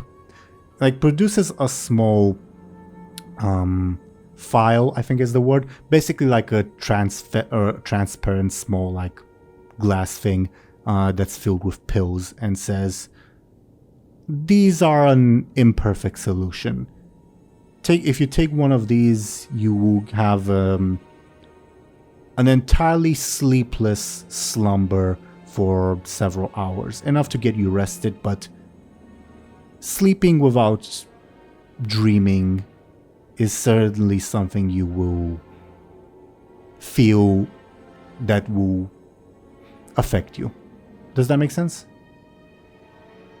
It is better than no sleep at all, but I do usually get a lot of weird dreams with gods and demons and ancestors. It's a whole thing, but yeah, I could see that. I do not wish to besmirch the traditions of your people with your dreams are somehow part of your culture, but I believe at this point it's a choice between no sleep or this kind of sleep. I do like sleep, so you're probably right, dead man.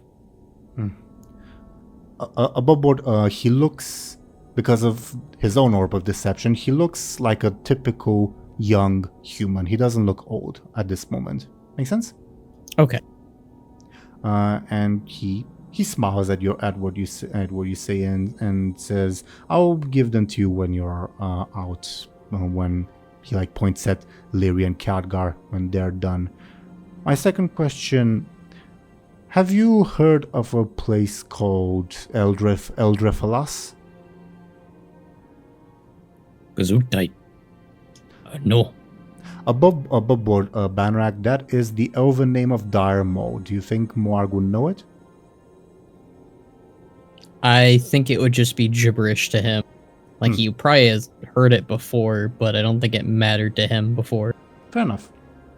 He would say, it is an ancient city lying in ruins, currently occupied by mostly ogres, from what I'm told. I was hoping... Well, to be blunt, I have a lead on some very promising research into our condition that would point me to Eldrefalas. And I was hoping after this entire business is done that perhaps you and your companions would be willing to accompany me there to hopefully find a solution, a very permanent solution for both of us. Sounds like a plan. Sounds very similar to Dire Maul. Ah, yes, that I think that's the other name.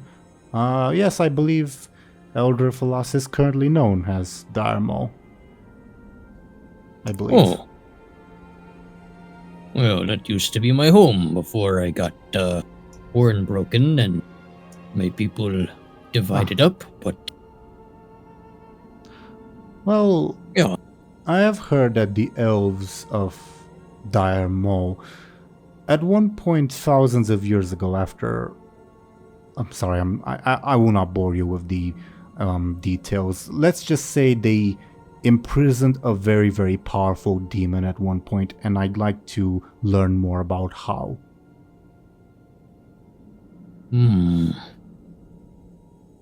Well, we used to raid the elves a lot. Didn't see too many demons.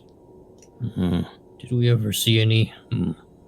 Well, I can't remember too many, but they were very tricky. I imagine they would not be holding this demon on the front line with the ogres, let's just say. So encased in somewhere then. Precisely. We never got that far in. I was hoping that perhaps we could eventually journey there and perhaps find more clues to how to deal with our situation. Currently, I mentioned this to you, your friend Benjamin. I haven't developed 4 ways to deal with your situation. Shall I detail them to you? Sure. He sort of glares at your stomach a little bit, but says nothing and says, "Oh, I suppose it won't matter too much if we have this listener." Well, the first and perhaps the worst solution is to simply force the demon out. The issue is its energies would most likely take a corporeal form. It has had, I believe, enough time to recover itself inside of you that you would then, we would then have to dispatch. Unfortunately, demons, when they are dispatched, return to the Twisting Nether, and, well, if we do this first method of simply extracting it from you and dispatching it, it will return to the Twisting Nether and then return to hunt you again and again. Demons can be very, very vengeful. So you can see why I don't think this is an ideal solution. Yeah. Lyri kinda had that problem, and still kinda does, I think. Hers is with an ogre. Still, though, she has demon problem. Did she also eat a demon? Not a demon, but she does have the habit of making very bad choices that don't work out for her. Either with demons, mummy men. She got a void problem right now. Similar to Mohawk, though. I see. May I continue with the 4 possible solutions? The second option is what you're trying to do and not doing very well, I think, right now, to keep the demon contained within yourself. We can work on that. Certainly the trip to Teeironor will help, I think. But this is the second solution of just continuing to live with the demon and suppressing it as much as possible within oneself.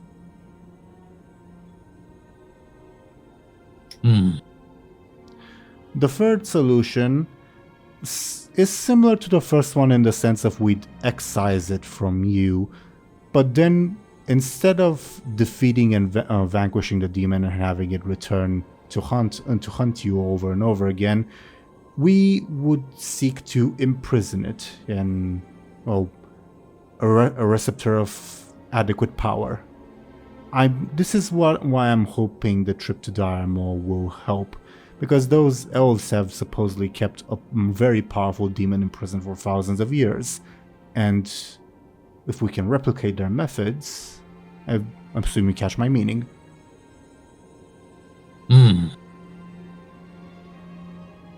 The fourth option is the one I am least familiar with, and I think will require the cooperation of at least one other prisoner in the Violet Hold.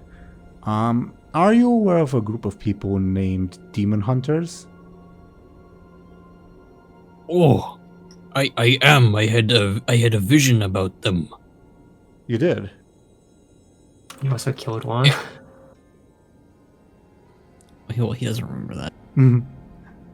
Mera looks mildly concerned and says, well, Demon Hunters, first things first, they are not an accepted part of society.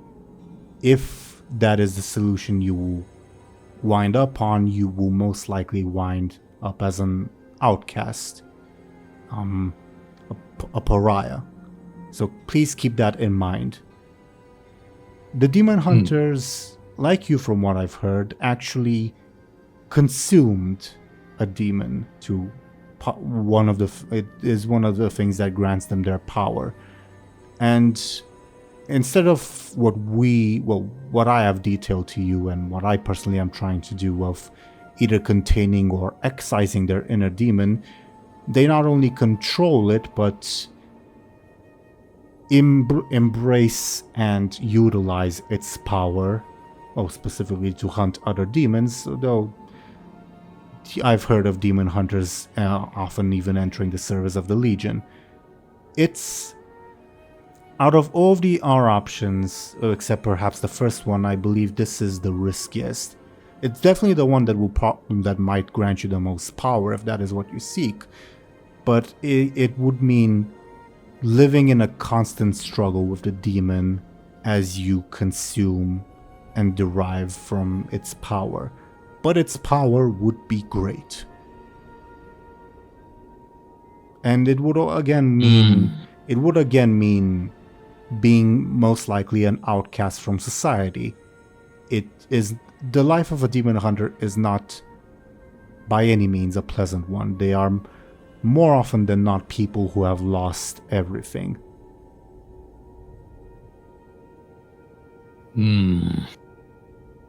Not sounding as great as the vision made it. Perhaps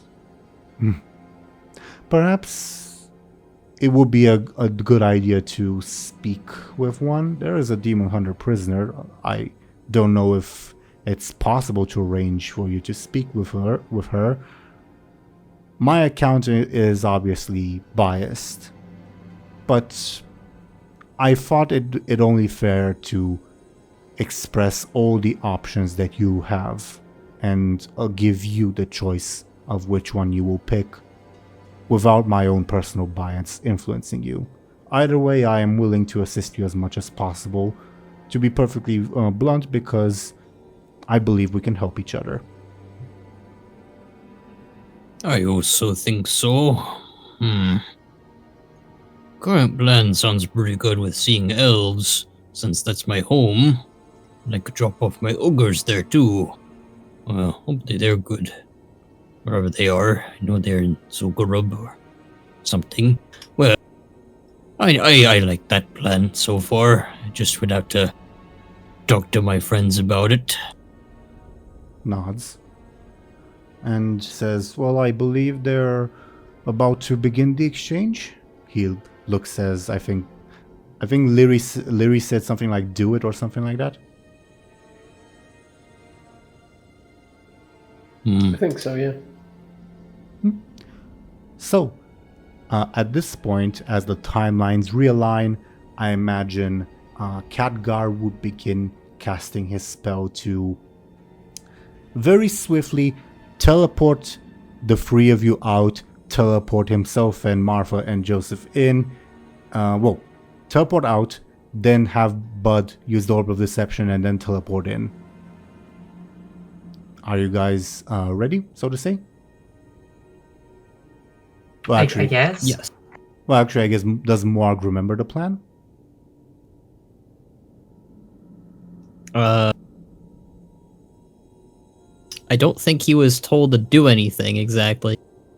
Outside of apparently stand around in front of people, but I don't think that was what they're going with anyways.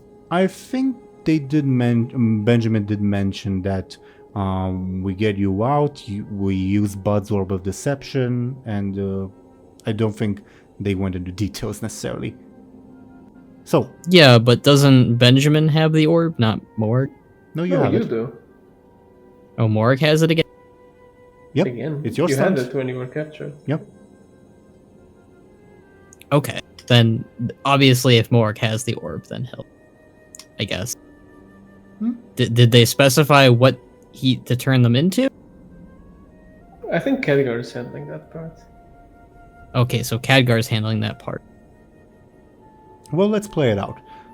So, Khadgar at first casts a spell that creates basically a cloud to like mask everything in, except for the people inside the cloud. Then casts a spell that is definitely straining for him because the Violet Hold's words are strong, to teleport Morg, Lyri, and Bladebeard out. And you guys are sort of close together.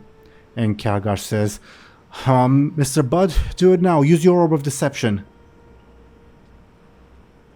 Okay. Please go on to say what happens, Banrak. I guess Morg would lift the orb into the air and like channel it. Sure, but like, whom are you transforming into what?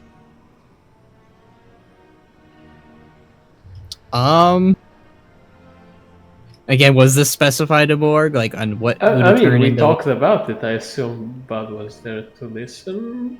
Question mark. I'm just asking if he was like, okay, Morg, this is what you need to do. Is he that stupid? I think they didn't look at Morg and say, okay, Morg, this is what you're gonna do. But it was more like Benjamin saying, well, I think Morg should do this and this. Yeah, it was more like that. Yeah. Well, like I'm just asking, like, was Benjamin like, okay, I need you to turn that person over there into that? I mean, if you listen to the conversation, then you would know. Was Morg listening? I think he was. I'm just asking if he was like told like He wasn't Word told for like, look here, but like, oh, we're gonna turn this person into that and that person into that. yeah, because if you're not that direct with him, he's gonna be like, all right, turn people into so and so, you know. Well, So- it's. Can I just say who it is? Of course you can. Not in character, though. I'm just saying out of character. Benjamin's dad will be Moog. Didn't Khadgar say you wanted to be Lyri? Yeah. Well, Lyri said. Yeah, I think you're. Yeah. And then Mera, I guess, is Bladebeard. No, No, Martha is playing. Martha is. Oh, Bladebeard. Martha's Bladebeard. Yeah. I forgot she's here. She hasn't really said Okay, anything. then She's he would eating cakes. transform each of those respective persons into Morg and Lyri and Bladebeard. Okay. Then the transformation goes well. Khadgar says, well done. And he quickly teleports Marfa into Bladebeard, so himself and Joseph into Lyri and Morg cell. And the transformations have taken place. And Marfa just looks stunned at what's going on and says, "Oh, I'm still leading here. What's going on?" Act like a Bladebeard, as we agreed, remember? What? I can't hear you, lad. Ah, shit. She'll be fine. Why does she look like me? It's part of the plan. Let's just get out of here. Why is me over there? Wait, what? Do I look like my mom? That's Morg's aura of deception intent, yeah. Yeah, we like swapped out. You know, they became us and we became them. I mean, Benjamin didn't since he, Oh, this is fucked up, dude. Just let's go, okay? What's wrong with you? I told you Benjamin. the plan. What do you mean? Oh, Moby, if you'd go and just you 5 gold to the leisure domain lounge, alright? Whoa. Thumbs up. Okay. Do the 4 of you plus Mera exit? Yeah. I guess Lyri is like very suspicious. If you steal a glance back at like your former cell, you see Khadgar waving you off while the Magistrix tries to like rummage through Meridia's belongings to look for the knife that she knows is there. Didn't we knock her out? The Magistrix? No. What? I told Khadgar to do that. Why didn't he do it? Oh, you told him to? Okay, then if you told him to, he would. My bad. That was the whole Lyri saying do it now, and then we switched to Bud. Okay, my bad. Then Khadgar would have done that. So, Hugh, it's just him waving you off, and Joseph staring in awe at what's going on from your cell, while Marfa is eating and saying, "So when am I supposed to act like Bladebeard?" Not like Bladebeard, like Moby. Right now. What? You're making a scene. Wait, am I Khadgar? You are? Yeah? Oh god. Lyri didn't realize, and now she immediately straightens up her posture and put her hands behind her back. Like trying to look all formal like. Imagine you look like a penguin, but sure. Well, fit the role of Khadgar. Mm-hmm. Mera says, "You're fine, act casual, act casual. I can do the talking if you need me to." Okay, Lyri looks slightly more casual. Your father is very light, Benjamin. I guess he's heavier than me technically, so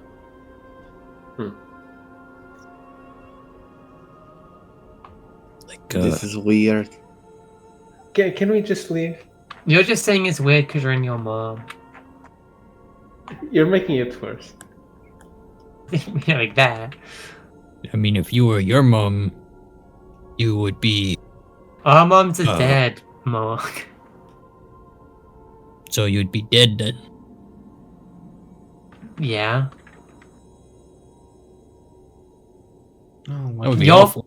your mom's dead too. I don't know why you're making a big fuss about it. I wouldn't want to be my mom. I'd be dead. That's what I'm saying. Mine has been dead for about 3,000 years, says Mera. Well, actually 4,000, I think. Oh. It's a long time. It is. A bubble Mera still looks like a human. And there's the good lieutenant. Alright, casual everyone. The lieutenant approaches you and says, Archmage, honored visitors, everything good? Never Indeed. better. Yes. I see you've taken out your earplugs. I'll overlook it this time, Archmage. Well, actually, No. I had earplugs, so. Does the disguise keep them in, or? I guess it would. Wow, that's fancy orb perception. Also, I just realized elven earplugs would be weird What there? Why? because your ears are longer. But, Well, oh, not the I part. imagine the earplugs as like.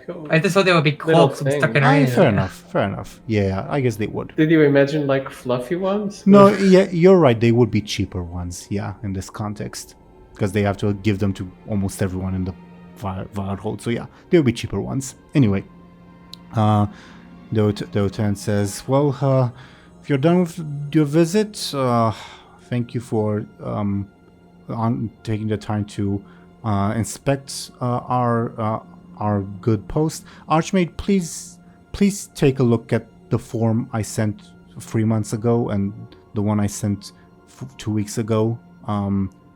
It's increasingly urgent." Yeah, I'll get around to it when I do. Of Above course. board, would Khadgar hear this? No, you guys have Okay. marched off a bit. Well, as you say, Archmage, but we really are struggling here. I'm sure Archmage Danubius has filled you in, but we really do need the help. Is the wisdom pool with us? Yeah, it would be. Yeah. Yeah, it's always fun.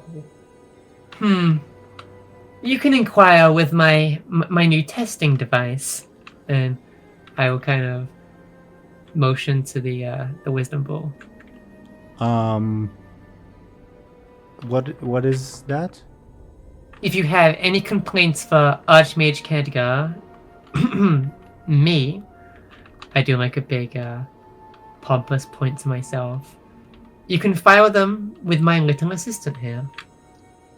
But I have filed a complaint 3 months ago and another one 2 weeks ago. Do I need to do them again? Do them through the bull. I need like an hour to write it down. It's not going anywhere, right? Yes, it follows me. Oh. It just looks around excited. It's the weirdest thing Okay. I think everyone has ever Can we seen. just go? Yes. I don't mean to keep you. I apologize. Thanks for everything. Bye. Yes. Just remember, if you want to come back, you will need passes again to get them again. Yeah, I hear it's a 6-week waiting queue or whatever. It's about 2 months at this point. The queue.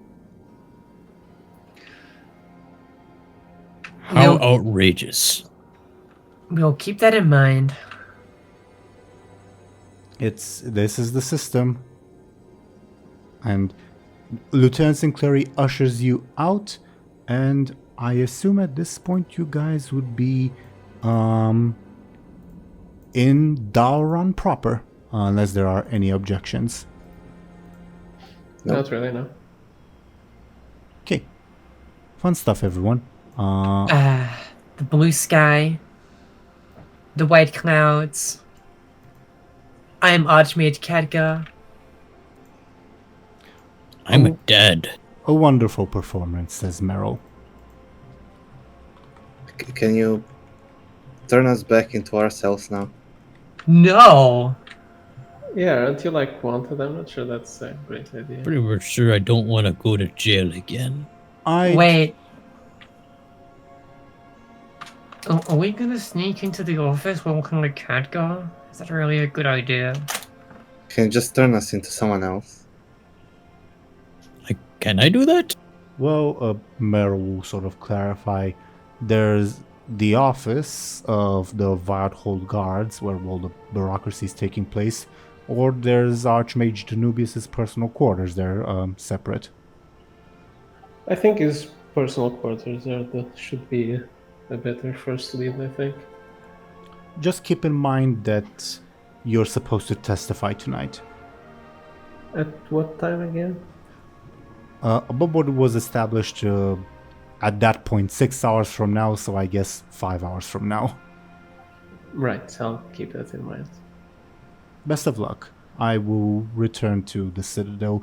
Khadgar gave me a key to his room. You know where to find me. Benjamin nods. He bids you farewell and says to quote-unquote Joseph, aka Moarg, keep in mind what we have spoken about. Please. Of course. Lyri will look for a secluded area. Currently, just to I'll use your token to represent where you are. You guys are still in the courtyard of the Viad Hold. Do you look for the secluded area here, or? Oh god, no! I'm gonna leave this bit first. Where was the Novice's office? I'll just use Meryl's token. It was somewhere in Runeweaver Square. Okay. I'm gonna have to find somewhere to use my disguise and unlook like Khadgar. As for the administrative offices of the Viad Hold Guard, they are supposed to be these buildings that lead into, the hold. Mm-hmm.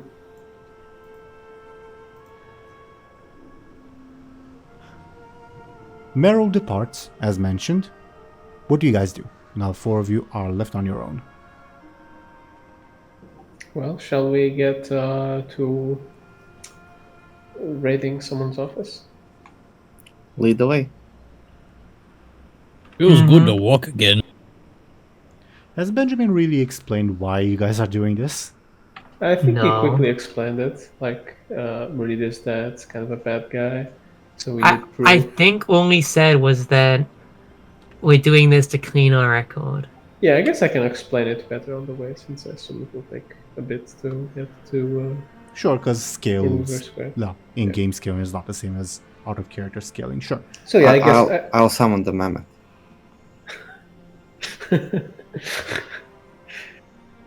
Yep, you summon the mammoth. Do you do it inside the Viad Hold courtyard or in the streets? No, in the street. Okay. Just real brief to describe, as you exit the Viad Hold, you see large crowds of people just lining up to enter. And do you summon your mammoth then? Yes. Everyone the local townspeople notice. You hear some groans this again. You hear some appreciative nods yeah, I've missed this. Most of them treat you with indifference yeah, this is nothing unusual. Alright, everyone, hop on. Yeah, we should probably dismount when we get close, because Lyri will use the distraction of everyone looking at the mammoth to change her disguise to be just some random high elf. Because Khadgar riding some random dude's mammoth is really suspicious. Can I get? It's something you would do, to be honest. Can I get your sneaky? Okay. It will not be a difficult roll. Yeah, it's 6. more than enough. More than enough. You accomplished this. Does summoning the mammoth cancel the disguise? No. Damn it. You want to get caught? I want to be Bladebeard again. You're Bladebeard's mom. It's half the same. He wants to be Bladebeard again so badly. Oh, I'm Bladebeard again. Gets arrested. Oh shit, Troon and Fizzo would react differently to Bladebeard's mom than to Bladebeard. Yes. Oh no, Don't they're they gonna vanish as soon as we mount? No, there's room for all 6 of you. Really?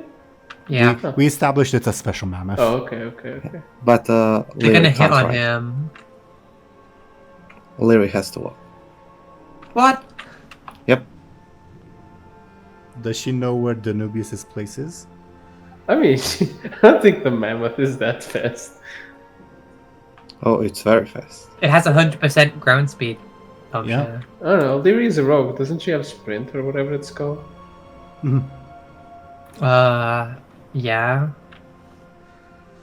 Just because I can sprint, that's like 60% ground speed, not 100%. Wait, let me Google it actually. And is it like infinite in time duration? Increases it's like increases for 10 7 seconds. increases movement speed by 70% for 8 seconds. Sure. You could kind of catch up, but then get lost eventually. You know, we kind of need her, so maybe, yeah. Put her in the bag. No, I'm not gonna do that. I'm not gonna put her on my mammoth. Why? Because she's awful. Okay, and what about it? You know, we need her help. I don't. Yes, You know, we as do. a father, I think that it's a really good idea for us all to get along. Right, Benny boy? Benjamin kind of squirms, but then says, "Yeah, exactly." I'm a good father. And Morg will wink. Alright, the price is 10 gold. That's a lot of money for an average person. Not for an adventure necessarily. Dog, we were in prison, we don't have any gold. I'm saying it's I- above I- board, by the way. gold. I'm saying it's above board, not in character. Above board, they didn't bother to search you, so if you took any gold from the Black Grin, you would have it on you. She can run. I don't think I brought 10 gold with me. It is above board a lot of money. Yeah, Lyri says no. No, I don't have... I'm not doing that. Fine, I'll go my own way and do my own thing. Like in Stormwind. Benjamin will dismount, and I'll say, Oh wait, well, it's wait, not has like- the mount been summoned? Because if it was... Yes. Okay. Yeah. If it was, then Trun and Fizzle would have said something. Big- Okay. The Trun would say, Marfa, fancy a shag? No. I've Shut got, up. I've got the good stuff. I've got the SS7. I've got, you know. Where's Moby? Usually it's him with the fucking mammoth. Are you still in jail? Hey, Marfa, says Fizzle. And Trun says, don't worry about it, Marfa. I'm all yours. Fizzle says, wait, you too, Trun? Wait, you too, Fizzle? They both look at you. As a father, this is very awkward. I'm not a father, says Fizzle. Hmm. I mean... You might... You should tell them about that, Martha. Lyri shoots a look too, but he made a big grin on her face. Nope, says Trun. Nope, don't want to hear it. And he tries to get off from the mammoth, but he's stuck there because of the magical binding, because someone has to kick him off, basically, and says, Then Benjamin will just dismount and start walking, hoping Lyri would follow. Lyri follows Benjamin. Mammoth will follow as well. What? You're walking behind us? Yeah. Fizzle says, so Marfa, So- what's this business? What's this father business? Don't want to hear it, says Trun. I don't know what you guys are talking about. Look, says Trun. Look, she's not, you know, not at the age where that can happen anymore. Oh, phew, says Fizzle. Right, it's all right, right? Right? Yeah, Lyri I will only laugh to had one herself. child. Really, only one? Says Well, I, my son Bladebeard. They both stop in shock, and if they would stare at each other, because Bladebeard is not the way Marfa talks about Moby. Yeah. you, you mean Moby, right? I. Mm-hmm. And I am Benjamin's esteemed father, known for Fathering him? fathering him. I don't know what he does. I mean, what I do. Yeah. I am great. Well, he Wait. screws an Eridar is what he does. Oh, I do that too. What's that? Says Tron. An Eridar? Yeah, I never heard of that. It, red Draenei. Very, Oh. exotic. I prefer good dwarven women myself. Fizzle says, it's good taste. Good taste. Oh, Mhm. I like Draenei's. Yeah, we bet you do. Yeah.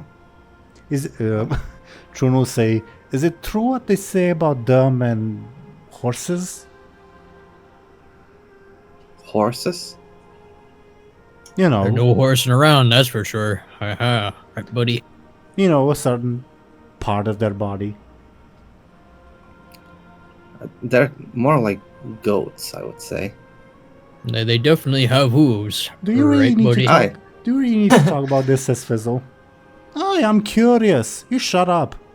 Yeah, Martha has plenty of experience with goats, right? Actually, forget I asked. He says. Yeah. Didn't you marry one? Or were going to be given one in marriage or something? I never married a Draenei, but I had a few Draenei lovers. They're very fun. It's Benjamin, have you ever married someone? No. Not even a Draenei? No. I definitely know marriage. Because I'm Benjamin's dad. okay, Batman. Sorry. Tron, do you have any new potions? Or It's hard to replenish me. It's hard to experiment in prison, but for whatever reason, whenever you summon me, I replenish my inventory, even if it's not new shit. So, if you want any of the old shit, I've got it. I already have all of them. But I was thinking about that Berserker potion. You know, the one that makes people really mad and very strong. Shh. We're in public. And you know that's not a good high, Marfa. I'll give you the Prince Anduin if you want, or the SR7. No, wait. So the Berserker potion, when people drink it, they die, right?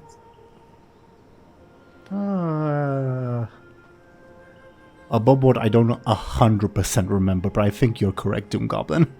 So you want someone to go berserk on you, then die? That's a bit dark.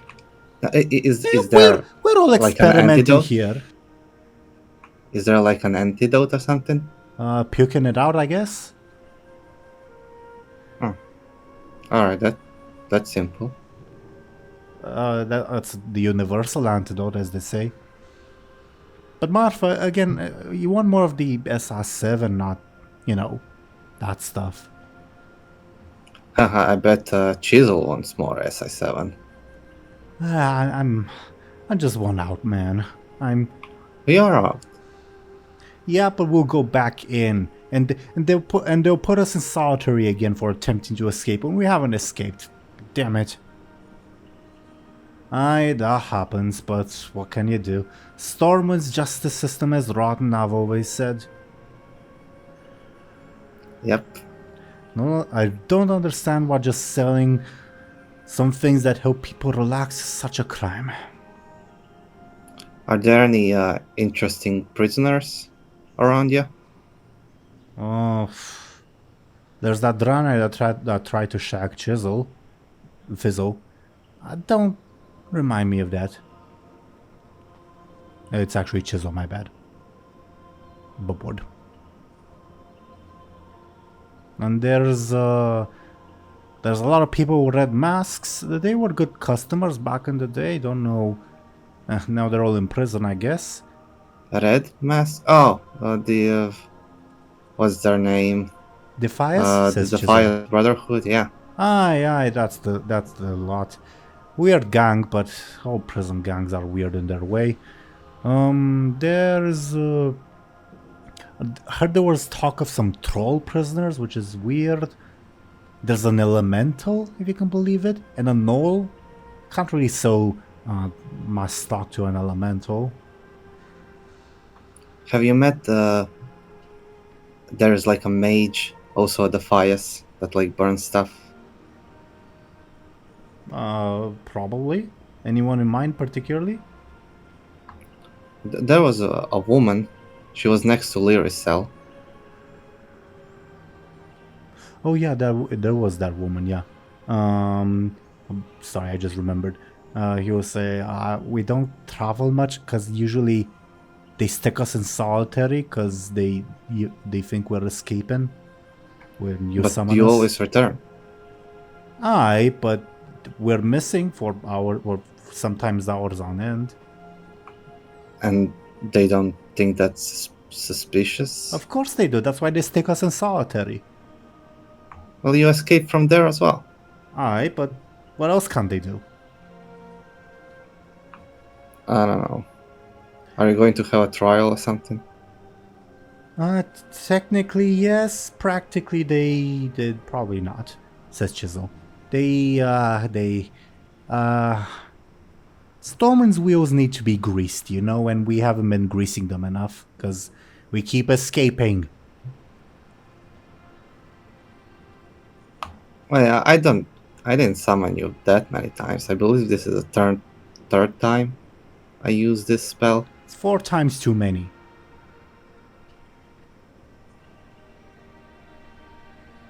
Don't listen.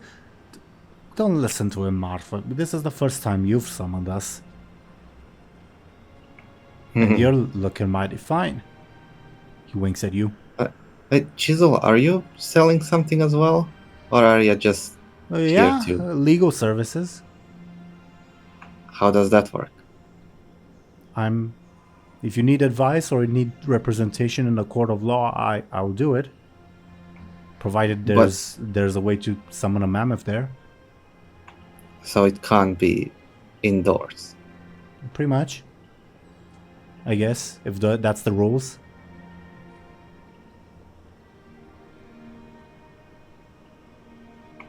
That's, Are you in trouble, Marfa?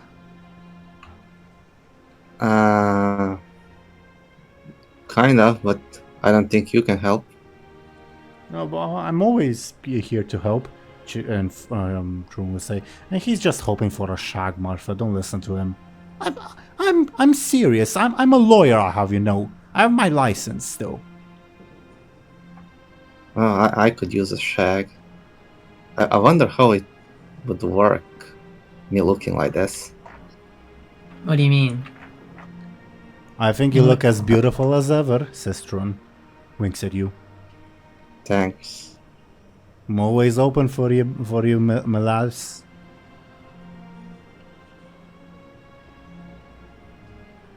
Anyway, Benjamin, are we there yet? I was hoping to explain you the whole plot line in the meantime, but I guess we're close, so you should probably dismount. Yeah. I'll just enter the house with the mammoth and he'll just disappear. Yeah, but people will notice a mammoth walking down the street. Is that strange? Yeah.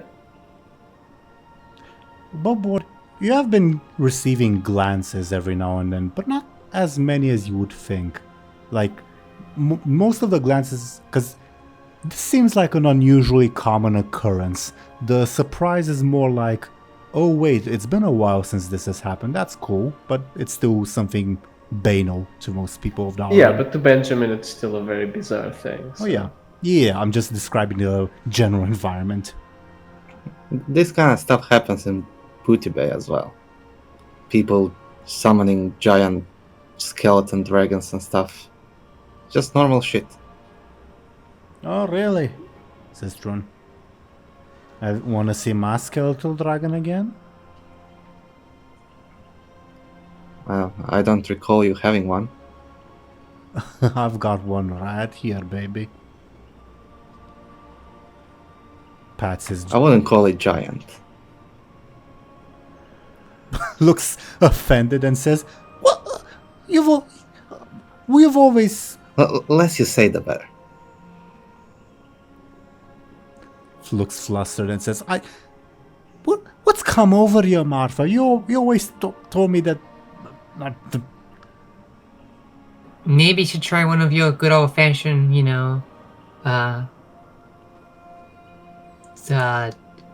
what do people do when they're in love?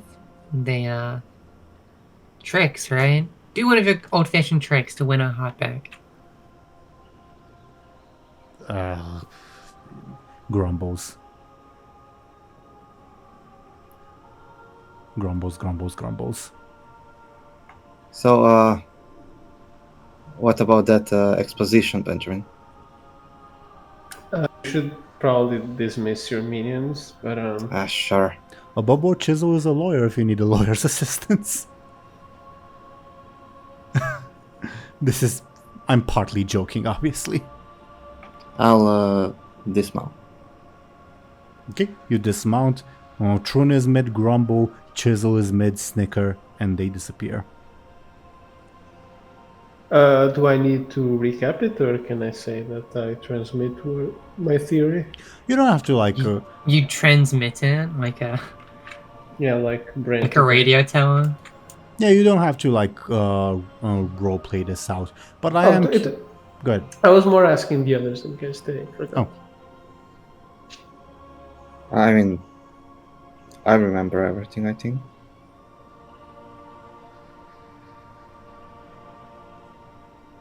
So, Meridia is the one who betrayed me? Mm-hmm. And her father is a demon. I don't... Maybe, but if... He's working with demons, if nothing else, I think.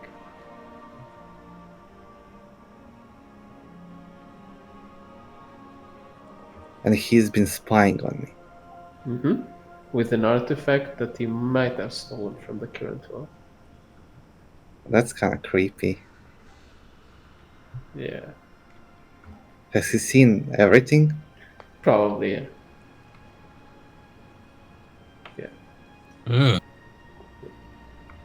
Wait, since Netherstorm? Uh-huh. And before, because apparently that artifact can also maybe watch through time. Oh, So yeah, it probably knows you very intimately, unfortunately.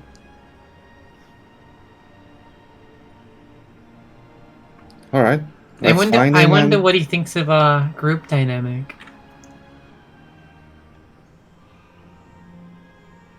Anyways, the plan is, Lyri, Okay, you wow. go in and you look for any, anything faily, anything of that kind. I'm not good at And, looking, but I'll try. These two artifacts that he might have stolen, and I'll probably share the description Ketka gave me. I'm good at stealing stuff. Yeah, but your sneaky's been kind of awful lately. Now you're all buff and whatnot, so you make a bit of noise. I'm still sneaky. I took a few notes from Guren. Oh yeah, where is Garan? Oh yeah, where is Guren? He might be on his way to jail, honestly. I saw him beating up guards, so I don't know what happened. I'll yell out for Guren. Give me a flashy, please. He only listens to Bladebeard, not Martha. Oh, true. I guess it depends if it's visual or if it's Does he sound like Martha? Yes, the Orb of Deception also changes the way you sound. So the difficulty definitely went up. You hear shouts coming from the Magus Commerce Exchange, but you've always heard shouts coming from there. As long as you guys have been here, I mean. So, for the first time. I mean, you can go look for Guren if, Lyri goes inside, I suppose. Is that really a good idea? We'll just get thrown in jail again. Well, Bladebeard will. So, he'll probably behave, I hope. Okay, well, I'll go in the building. Before that, let's say if we split up, we'll meet back at the inn that I would give the instructions to. Why don't we all go in? No, the inn, tavern. No, inside of his office. Oh, I thought you were worried about Gurren. Nah, I'll find him later. And I mean, we should be sneaky, so, What? because we're breaking into She looks like someone's- Edgar. No, she doesn't. She looks like an elf. Oh, Yeah, she doesn't look like Edgar, but bored. Didn't she turn into an elf? Yeah. Yeah. I'm Oh. confirming what you're saying. Oh, okay. yeah. Okay. You have been, I think, Khadgar and just Khadgar probably would have told you where and how to find Danubius's residence in the Runeweaver Square, which obviously is a little bigger than its actual in-game self, if that makes sense. The four of you head there? Mm-hmm. You find yourself basically in front of a gate, because this guy is rich enough to have like a little front lawn, and there is a locked gate in front of you. How do you proceed?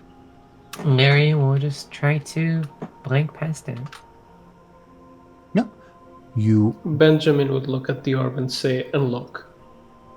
the gate Yeah. to Khadgar's wisdom bow. Okay. Mm-hmm. I thought you said you're going to be sneaky. Why just getting the door to open wide? 16. 1, It's a 2, 3, gate. 4, 6. You just open someone's gated property and walk in. The wisdom bowl looks at you, because this is what 16 is, and you say unlock it, and it says your sound card is working perfectly. Okay. Wait, what is that thing? Oh, Did it's, Khadgar get beheaded as well? No, he gave me this little thing.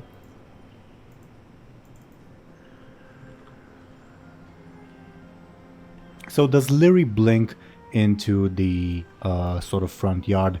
I'm using one of Banrak's screenshots. It's not super ideal, but it's as close as we can get to representing this. Oh my god, it's the Jaina balcony. Sure, but it's more of a front yard than a balcony, at least supposed to be. Yeah. If I Yeah. squint, I can see it. Can I try to, I don't know, go around or climb or something? Well, which one? Going around or climbing? I'll try to find like a back door if it exists. Give me a careful, please.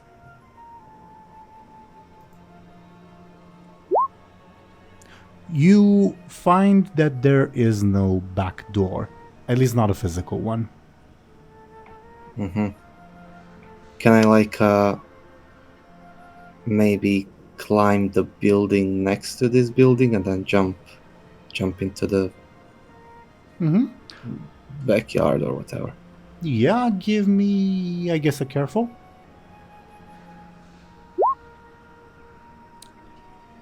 It will take you some time. You can do it, but it will take you some time. Oh, my hands are so small.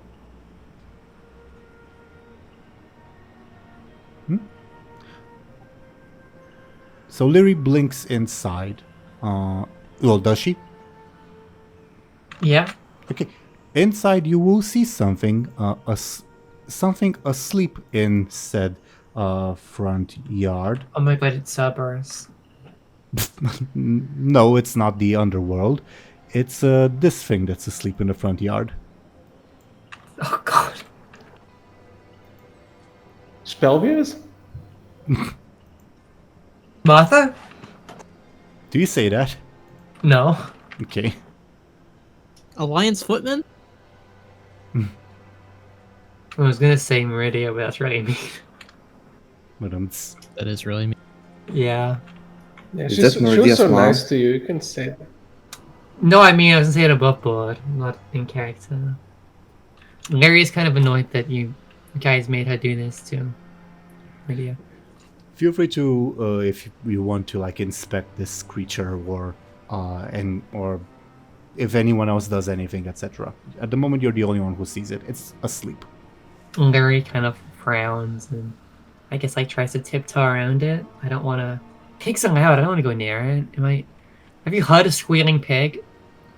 Mm-hmm. It's no good. Lyri will try to sneak around the pig. Give me a sneaky, please. Okay.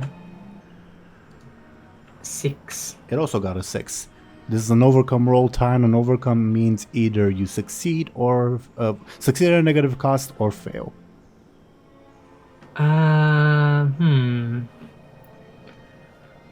I will try to succeed at a negative cost. At a negative cost. Guys, should I? Guys.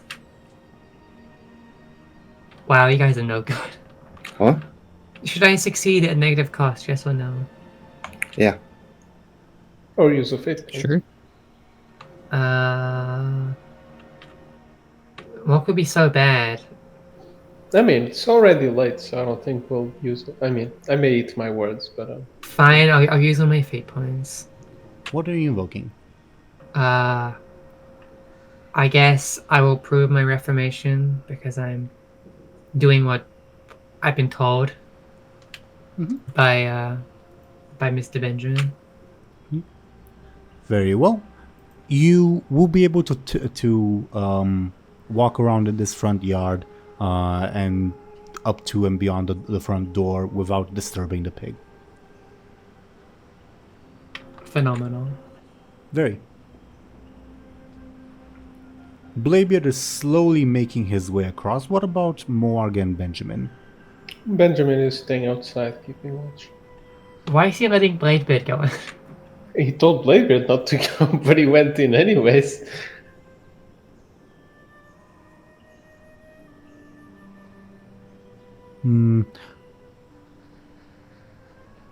What about Morg?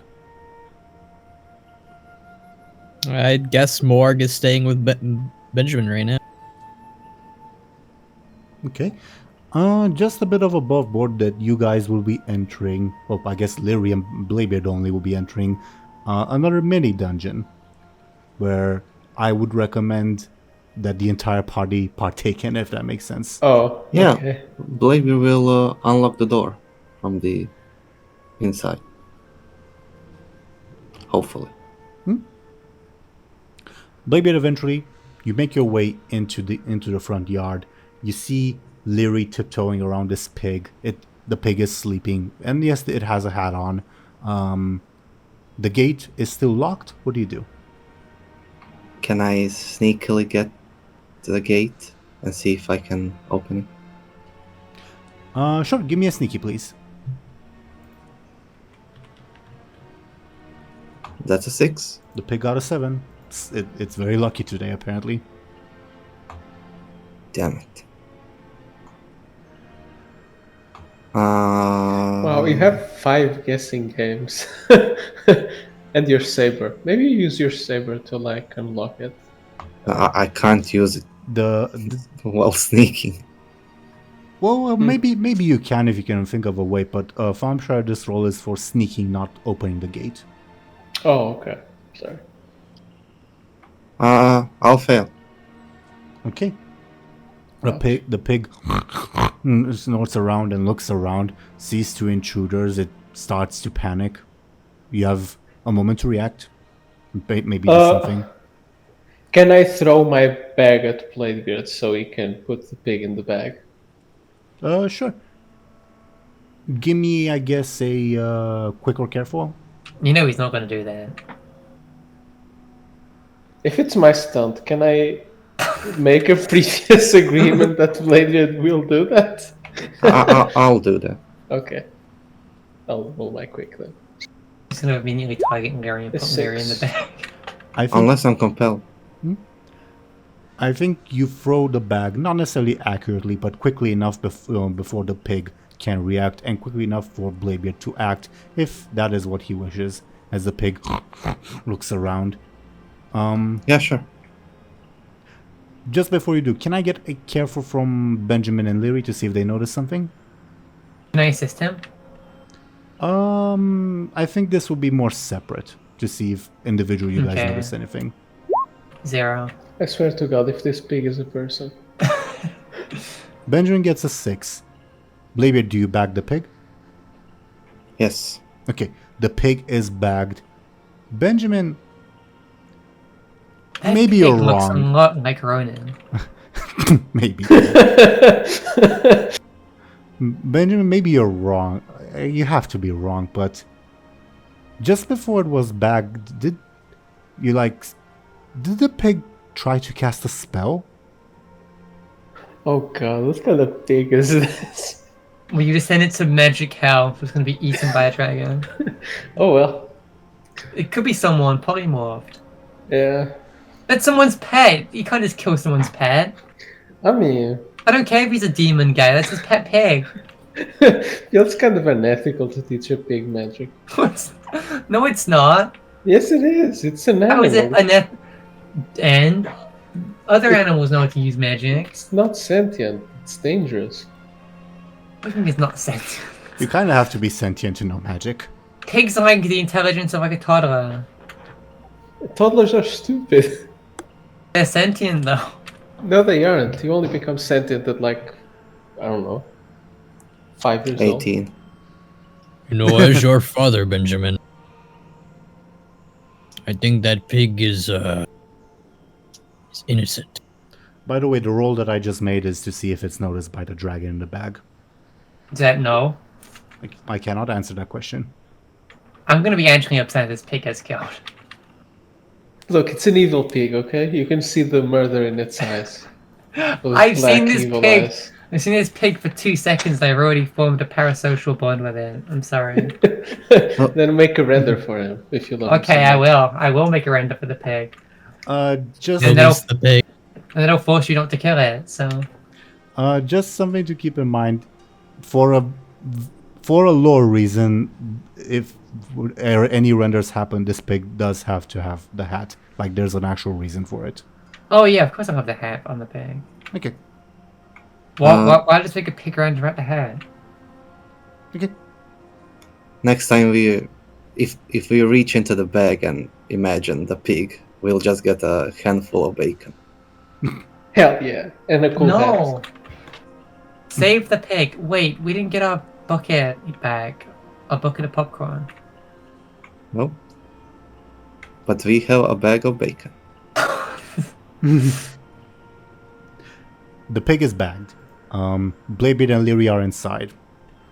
Benjamin and Morg are not. I'll try to open the door with the lightsaber. Yeah, no roll required. The lightsaber breaks the door, right? Not the gate, not the door, right? Sure. So- Larry's like screaming on the inside. This is like the least subtle rage he's ever seen. Yeah, Benjamin just makes a weird face like, could you have lockpicked it? This is easier. Okay. You guys Here's are your in, bag. You guys are in the front yard. You have successfully circumvented the first boss. What's next? Wait, that was a What's boss? the loot? It's in the bag. Do we get a pig mount? Probably not. Oh. But if you like, but if you like hand pig the mounts, back the bag. wow, you just ruined my plug. SMH.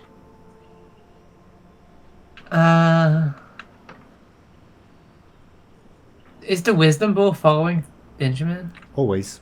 Mm-hmm. Oh my god. Should we put it in the bag as well? No, it's it's magical. It'll be eaten. So is the pig. Yeah. It was You not don't like Stop feeding stuff to the dragon. Bladebeard doesn't know that. Benjamin maybe it suspects it. It has a mage hat. It has to be magical. Yes. Well, Benjamin has reason to suspect that it may be magical. Everyone else other than the hat doesn't. But I only noticed after throwing the bag, right? That it was casting a spell, yes. Yeah. Well, it is magical, probably.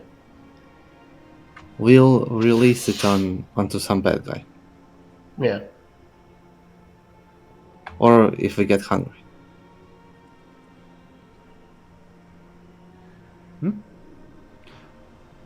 You guys are now in the front yard. There is a fairly ornate door that is leading inside. It is also locked. What is your approach? Benjamin will try to detect if there's anything magical about the door. Larry will just try blinking for it. I don't think you can blink through solid objects. Well, I tried. Does her disguise disappear when she blinks? No. We... No, 'cause it's not an orb disguise. It's her Oh own yeah, disguise. it's her own disguise. That's correct. As to Thompshire, can I get a careful from you? Mm-hmm. There is a ward placed on the door, but it's you can kind of tell that it's a weak one. Like if someone's careful enough while lockpicking it or opening it otherwise, I leave that matter up to you, you're fairly sure you could circumvent it. Then first I'll try to see if I hear anything inside. Give me another careful. Silence. I don't think anyone's home, but there's like a magical ward on this door.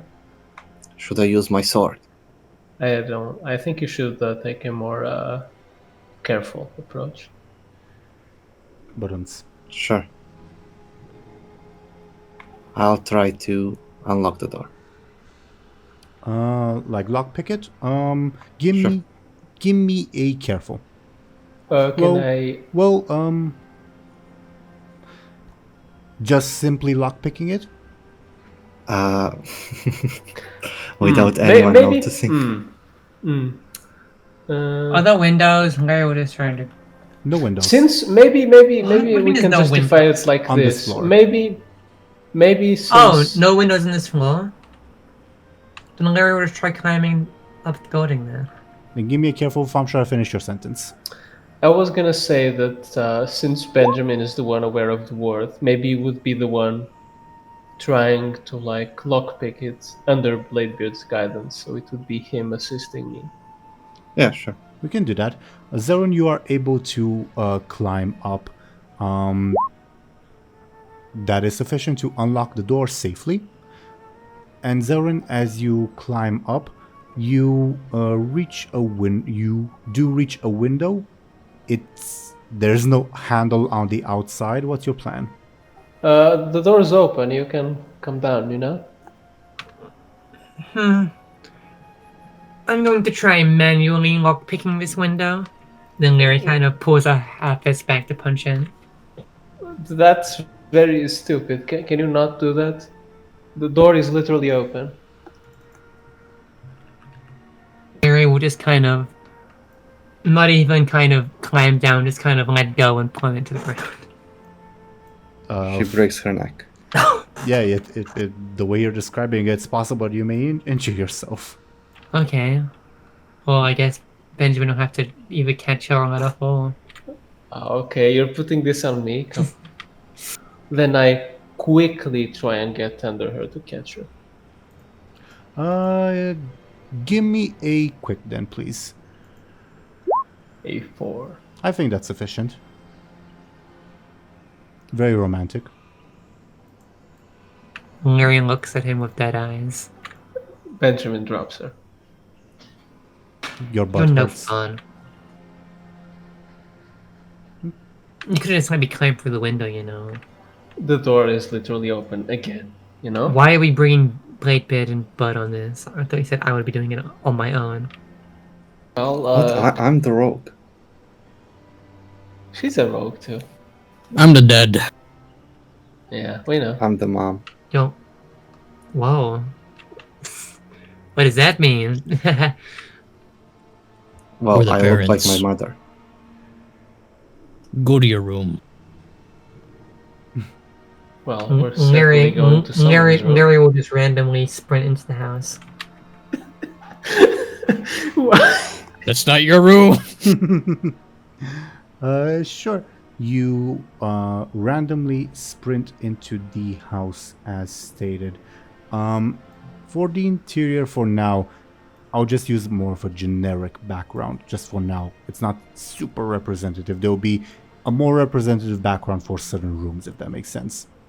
But you find as you enter, you can definitely tell that this is the home of someone who's on the wealthier side. Not super rich, but definitely wealthy. And you, I think, immediately notice a big family portrait with himself, Meridia, and someone who has been very, very clearly and violently erased.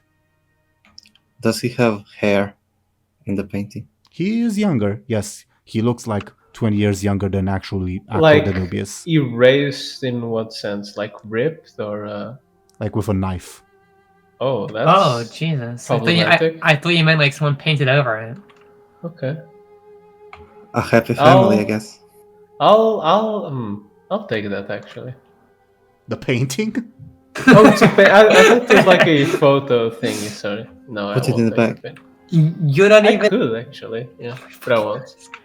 You're not even in the building yet. You're just standing outside like bozos. Yeah, true. I guess I'd follow since you didn't like immediately die. Lyri will continue kind of quickly trying to separate herself from the group because she's sick of Bladebeard's BS and wants to be away Yeah, from him. this family has problems. Which one doesn't? I mean, I think I'm pretty Stop okay saying right with now. family. It's weird. We're a No, family. we're not. I'm just talking about actual families. Yeah, I mean, your families are pretty fucked up too. Like the fact your dad is on an island and you didn't tell that to your mom, that's pretty fucked up. It's gonna be a surprise. Surprise. It's okay. Anyways, It's okay, Benny boy. please don't call me that. Is there any But like? I'm your father. Is there any like places from Lyri to go to? Yeah, plenty. May get careful to see what you find particularly, I guess, interesting. 1. Does anyone else wish to roll, or shall I just like? I Yes. guess Benjamin would look around this like room first. I'll look around for things to steal. Give me carefuls, both of you. Wow, less than me. Bladebeard, this is clearly the room. Bladebeard, this is clearly the house of a wealthy person, as well as a person who does not believe in leaving in like physical assets. Apparently, Just a bunch of books. pretty much. Useless. He picks up a book that like some very like rare book that would be like that he could sell for a lot of money, but he's like, just a bunch of useless books. Leaves it behind. Starts to crumble a little bit under your touch because it's very old. Going in order, Lyri, with your careful, you find there's quite a few rooms, including like a guest room, a dining room. Nothing like super particular about them that like marks them off as unusual, except, and this I'll tell to Benjamin as well, all of them have basically family portraits of Danubius, Meridia. Some, not all of them, have a third person that's very deliberately censored somehow, either with, as I mentioned, a knife, or with just painting over it or ripping it or whatever. Lyri, Reminded me, has Meridia ever mentioned her mom? She mentioned that she died in the Second War against, like, in a battle against Horde Death Knights. Lyri sprints into the dining room. Sprint to the dining room, all you find is furniture. There's no like food set out or anything. There's no cutlery. No, there's no cutlery set. No, I was gonna get a What? knife. What does this man do at home? I don't have I- a knife yet. I was hoping to like pick one off the table. I guess I'd look for like a study or like a bedroom or something like that. Give me another careful, please. Oh god, this is. Wow, I'm you actually suck. gonna reroll because this is offensive. What are you invoking? I'm invoking Traveling Swordsman. I guess I've investigated places before. Rich mages' houses, though? Okay. Not saying no, I'm just... That's an interesting element of your backstory, if true. I said people, not mages in specific. I guess. Okay, I'll take it. Fine, sure. Give me a reroll. And okay. Oh, holy shit, okay. Okay, so do you want... what do you want? His computer password? Do you want his, like, mother's I want maiden the name? numbers on the back of his credit card. Yeah, okay, I'll message them all to you. But anyway, with a critical success and also you're stunned, any questions you have, obviously, I'll answer. Like, I want to find whatever shit is hiding. Yeah. Obviously, I'll tell you that. But in addition to that, any questions you may have, I'll answer. Okay? Well, you don't have to pose them now. You can wait for me to describe what you see. Sure. Okay. You feel like a weird magical sensation that's like guiding you to go upstairs. This is a multi-story house. Do you head that way? Yeah. Is Benjamin followed? Yes.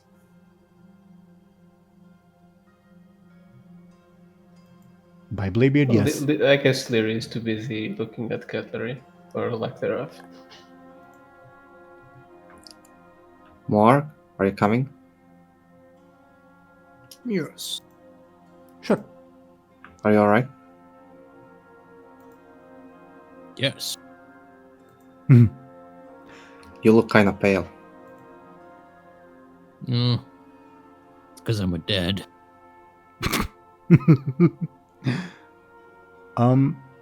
Continuing with Benjamin's critical success, you think to yourself, well, obviously a mage usually keeps their most important stuff in their study because that's where they spend most of their time when at home.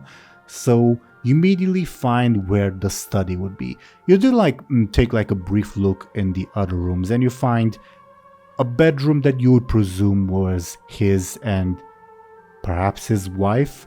It is a very odd bedroom in the sense that it's clear that it was like a double bed that's been sawed off to be just one side. That man has serious issues. What the hell? And you find more family portraits involving himself and Meridia, and even portraits of his parents and Meridia's mother's side of the family and Meridia's mother, but obviously everything related to Meridia's mother and her side of the family is censored in some way or another. And you will notice, again with your critical, there's there's a very clear entry point, dividing point.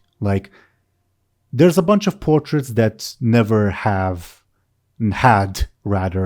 Meridia's mother or her mother's side of the family in them. So it's just him and Meridia. And you can tell that it's presumably after Meridia's mother died. And you can tell that the mood in those portraits is very, very different. They both appear very sour and distant toward one another in those portraits, comparing to and contrasting to their very happy-go-lucky, smiley family time portraits in the previous one. And also, at a certain point after the mother's death, you find a certain pig with a mage hat has infiltrated the portraits as well. And you see several times Danubia is looking at the pig with pride No, not pride. It almost looks like he's gloating. But it's a very subtle difference that I will only tell you because of your critical. Does that make sense? I think. Sure. And it's not, I guess, the only portrait in which he appears alongside a pig. He clearly has a certain kind of affection for these animals, as they occasionally appear in other portraits before Meridia's mother died. But this is the only one where he has this sort of emotional reaction at this particular pig, if that makes sense. Okay. This guy has a lot of paintings. Yeah, it's kind of weird. He does. That is also another thing that seems very unusual to you. Justifiably so. Like, even for a rich person, it seems bizarre. And Is it like Mario 64? Can we jump into them? feel free to try if you want. Bladebeard is the closest to Mario. He can long jump in. But I'm not Bladebeard now. Yeah, this is. These people need therapy. Like, really. Is there anything interesting in the kitchen? In the kitchen, Any other like doors or anything, or is it just a dead end? you give me a careful Okay. for like anything interesting. -1. It's a kitchen. Human food. They are appalling chefs, as you know. Is there any doors to anywhere else? Nope. No. I guess I'll just leave the kitchen. You also, in the various portraits, there are some portraits where it's just Danubius alone. They're in the minority, though. The vast majority of them are him with Meridia and like in various other situations. But you can clearly tell that especially after presumably the Third War, because it coincides with some of the historical quote-unquote events that you know of, that he's been traveling a lot. Like, you see him in a very unfamiliar desert landscape. You see him in a land of eternal spring that seems very elven to you for some reason. And you... Go ahead. Does he have like a painter following him around? Good question. Moving on. He clearly has been a bit of an adventurer of sorts. But you are, because of your critical again, drawn to any mage's most private sanctuary, the study room. And there's several things that I will put on screen that garner your attention, and I need to check my notes to make sure that I get everything when I do that, because your senses tell you that there may be a puzzle in this room. Oh no. Yeah. And you first things first, you may tell there's something here, like a ward, and you get the feeling that if you do the wrong thing, the ward will be triggered. But I don't think you can tell more, if that makes sense. Okay. As to what is in the actual study that gets your attention, you see several artifacts in display cases that I will put on screen in a second. First is this thing. Gunk? It looks more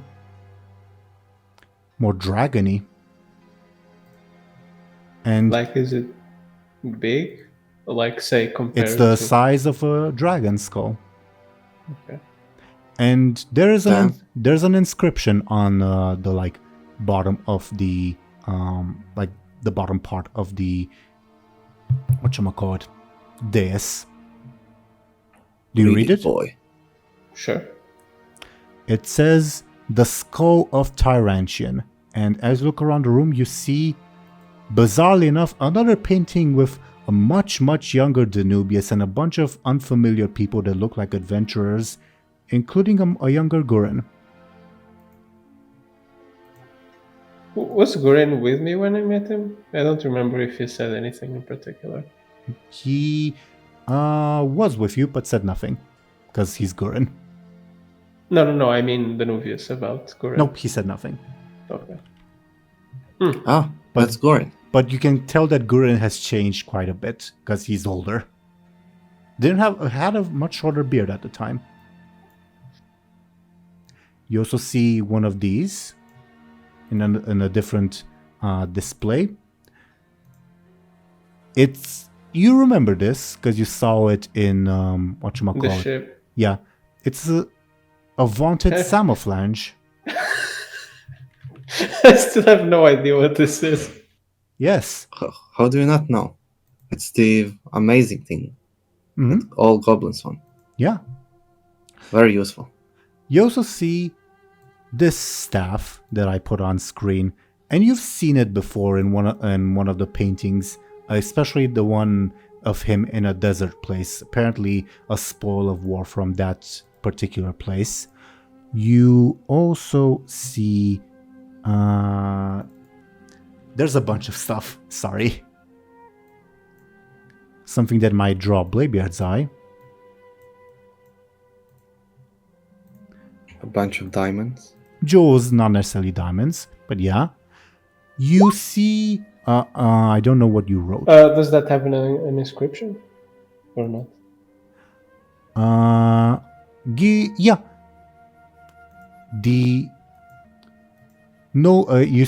You read the inscription, Noble Jewels of Alterac.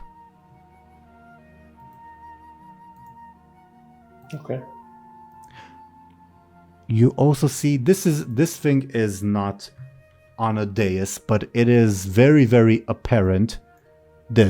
A big stack of paperwork that's just on the floor because there's just so much paperwork to take care of, if that makes sense. Mm-hmm.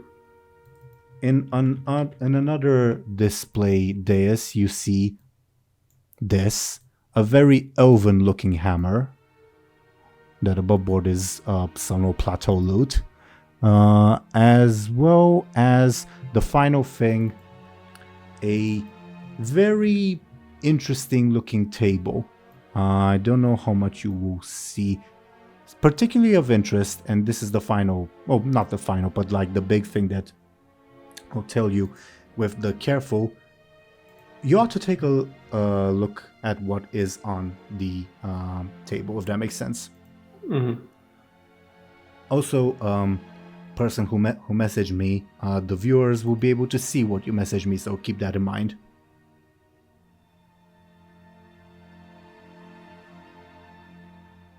So this is what you see. And if you have any questions, feel free to ask. Obviously, I'll be more generous with the answers given you're careful, but I'll start requiring careful rolls eventually as well. I guess I'll go check out this bizarre table, I guess. Yeah, you see various books like spread apart, like indicating, not indicating, but talking about various magical. They're basically various books about magical treatises about various subjects. They seem kind of random. The answer is yes. As to how you, to the person who messaged me, as to how that person can do it, random.org, I don't know, if you want. And message me the result if you want. I have no idea what's going on. That's very scary. It's not me. That's all I can say. Yeah, it's Lyri. I saw her rolling earlier. Sure. What do you mean? I wrote to check if there was a door out of the kitchen. Yeah, that's the careful roll that she rolled. She dies. So, do I have any inkling what I have to do in this table, or? That. Give me another careful, please. What I will tell you is that the books don't seem particularly relevant to the puzzle. Okay. E3 if my stunt applies a 5. The block of wood on the table perks your interest. Particularly its odd shape. Seems like a specific shape. Mhm. I touch it. No. I stop if Bladebeard reacts like that. It's. I think it's a dildo. Shaped like this? This is like, I don't know. It's like cog shaped. I don't know what he's into. It's above board because maybe it's not clear in the image. It's very circular, not very tall. Then I'll touch it because it's clearly not a dildo, I hope. And I guess the trap is triggered. Really? Okay. As when You've you walked into his freaky room. before that, does the person who messaged me have they done the thing on I guess random.org or I bet whatever, it's Benarek. or do they still want to do the thing? Feel free to message me on Discord if you want.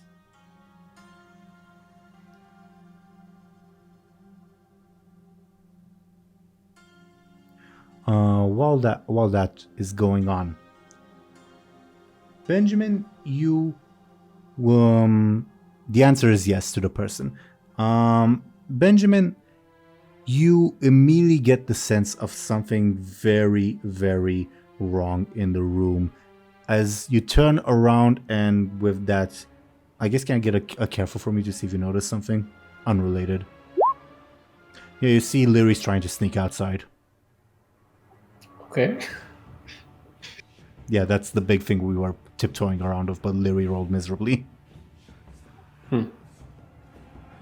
Anyway, you both of you, because you're magically attuned, sense something very, very wrong taking shape on the floor of the room as the puzzle has been failed, as a trap of terrible power takes shape. This lovely thing. Is Oh, that God. voidy? Feel free to give me a careful. Should I go back in time before you touched it? Up to you, honestly. Or are you asking any character? In character. Also, tentacles after touching a dildo. Good point. I think I was right. I've seen enough of the ocean to see where this is going. Keep in mind that you only have a couple seconds if you want to take go back. Can I know what this careful tells me before? Oh yeah, seems voidy. I'll also give you a bit of additional information as to its, I guess, deadliness. For the sake of it, let's just say there was a potted plant nearby. As these tentacles come out from the ground, and one of them touches the flower, passes through its stem. Is that the word for the long green bit, I guess, in English? I guess. Okay. I know the word in my language. I don't necessarily know it in English. I think it's stem. I think so. Sure. Yeah, that sounds fine. That sounds better. Sure.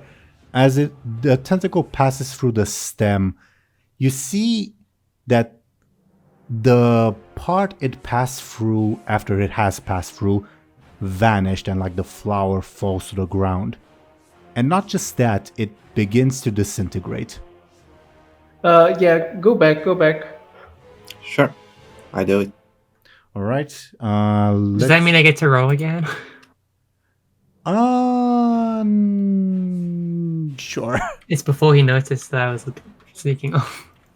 I guess, sure. In the meantime, let me find the table for the whatchamacallit, the... Wow, that is actually insanely unlucky what I got.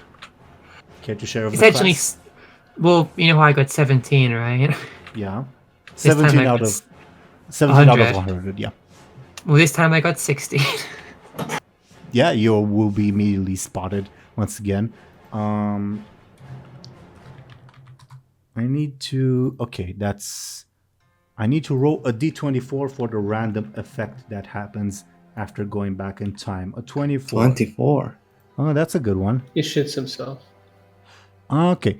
There's 4 of you in the room. Benjamin, Bladebeard, Moarg, and Lyri. I need to roll for... Lyri's not in the one of you. room. She's downstairs still. What do you mean? Like, she's not in the study. She's in, like, the main bit that we entered. Wait, you past. never went into a study?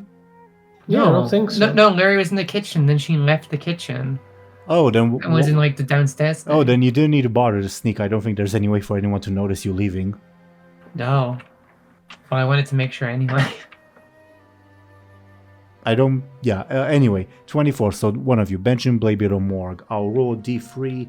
One is Benjamin, one is Bladebeard, one is Morg. Benjamin. You Benjamin. explode. Maybe. Benjamin, you reach out to touch the wooden block. What's the like point in the timeline that Bladebeard has rewound time to? Just so I know how to describe things. I guess before he touches the thing. Sure. As you reach out to touch it, you no longer see your hand, and you look at yourself, and you're invisible. Bladebeard and Morg, Benjamin has vanished. Benjamin, wait. Where are you? Hello? Hello? Don't touch the block. Can they hear me? They can hear you, yes. Okay, I think I'm invisible. Alright. Are you a ghost? I don't think so. Hmm.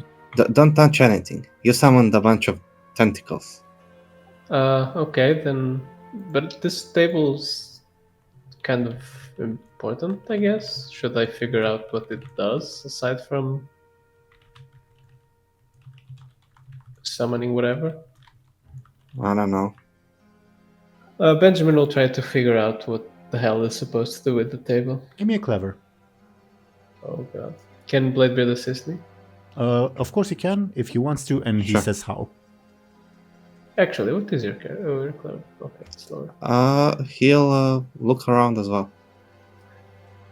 Well, it's about Point things out. figuring out, not necessarily looking around. That's why it's clever. He'll be like he'll just talk with him. Sure. Well, like Hypothesize. they're going with him. to, yeah. Give me the clever then, Benjamin. Oh, awesome. and so on. You can't shake the feeling that the table is important somehow, but you're just not sure how or why. So, like the wooden thing, is it part of the table or is it placed on the table? You be careful, because you know what happens if you touch it to test it out. Yeah. Oh god, the one.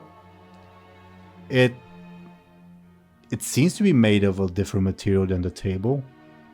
So, I know for a fact that the books aren't relevant to the table, right? Correct.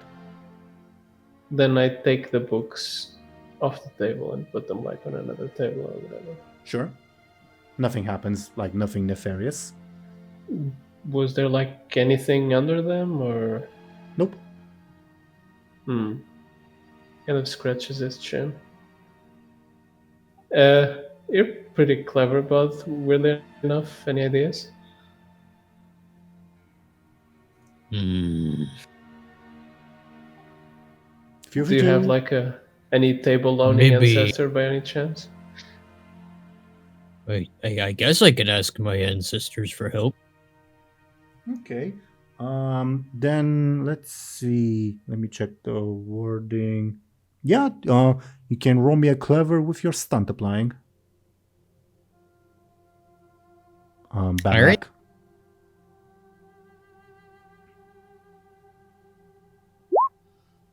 A 3. I think that's enough for me to give a hint, but not the outright answer. As specifically the ancestor that for some reason comes up to you, to advise you is Magor, if you remember, the one-eyed lawyer ogre, who strokes his chin thoughtfully and says, "Well, this is a dilemma you found yourself in." Mm-hmm. I'm out of ideas. But I guess it's poignant that Magor, the lawyer, is the one who came out to advise you. Margor doesn't really have much advice to give on this. Benjamin, he's Nope. Is no one gonna notice that Lyri isn't? Up to them to notice. They're like, oh, Bug, Right. you're the clever one. Meanwhile, Lyri is like, I mean, Lyri was Morg has never his moment. upstairs anyways, so... I also wouldn't call Lyri exactly. And she was clever. being mopey and all thinking, I'm gonna run ahead. So, you know, okay, I guess Lyri is just like out and about now. yeah, sure. Feel free to message me if you want to do anything, Zelryn. Okay. Or say it out loud if you want to not be secretive. Your choice. I'll be secretive. Who's this Magor? He is, he's like that one guy that you hired during your trial, Bladebeard. Chisel? I guess, talky types. Yeah, but is he also invisible? My ancestor? He's your ancestor. Yeah. I was asked to call upon my ancestors, and I did. And one of them gave advice. It wasn't really a lot of advice, but it was very specific. Maybe that can help.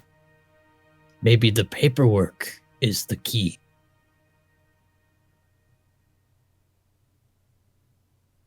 Why the paperwork? I don't know. What does the other objects have anything to do with lawyering? I don't know. All I know is that the table's important. That's all. Maybe we should Maybe we flip need the to- table. Maybe we need to put the paperwork on the table. Is that what your lawyer ancestor is saying? No, he didn't give any advice. He was as stuck as we are. Maybe we should go get Lyri. If you want, of course. Oh, never mind. I'm curious to see how the party reacts to Lyri's disappearance. But I was gonna say you can try to roll again. It's just that time will pass as you continue to ponder the question. I can roll again then. Sure, you may, but the question of what about Lyri has been posed. I don't know. Isn't she downstairs? I don't know. You leave Lyri alone, and bad things happen. I don't know. She's a. She promised she wouldn't be doing any nefarious things. So Yeah, but you left her alone, and just going by track record, that doesn't usually end well. Oh yeah, Bladebeard has the constant ping of where Lyri is. Yeah. Oh yeah. Do you want me to tell Where you? is she? She's based on the fact that the distance between the two of you is increasing, she's probably outside heading somewhere else. Oh, Lyri left. where house. is she heading? I have no idea. Like Maybe north, back to south, prison? east, west? Just to direction. It's difficult to say because I don't know if Aaran is rotating. If that makes sense. Is it towards the prison? In that general direction, yes. But that Maybe could back to jail. that could mean anything. I think she's going back to jail and she's going to free her people. Okay. Good for her. If she does that, won't she just end up in jail herself? Yeah, this is a canon event. She can't really free them. I don't know what that means, but I'm gonna ask my ancestors for help, and then maybe we should deal with Lyri before, I don't know, something explodes. I don't know. We can't really leave a house we just broke into Why not? because then the person may come back. Wait, Where what is do we he do now? then? Do we just stay here? No, we just figure it out first and leave. Oh, okay. Well, let me ask my ancestor for help. Maybe I should cut the table in half. Let's leave that as a last resort, okay? Benjamin is no longer invisible, I forgot to say. I think Spellbeard didn't teach you that trick, Bladebeard. What? You know, cutting the person in half thing. You're gonna do it at the table, right? Yeah. Yeah, I don't think you should try that. Why not? Because you never learned that trick.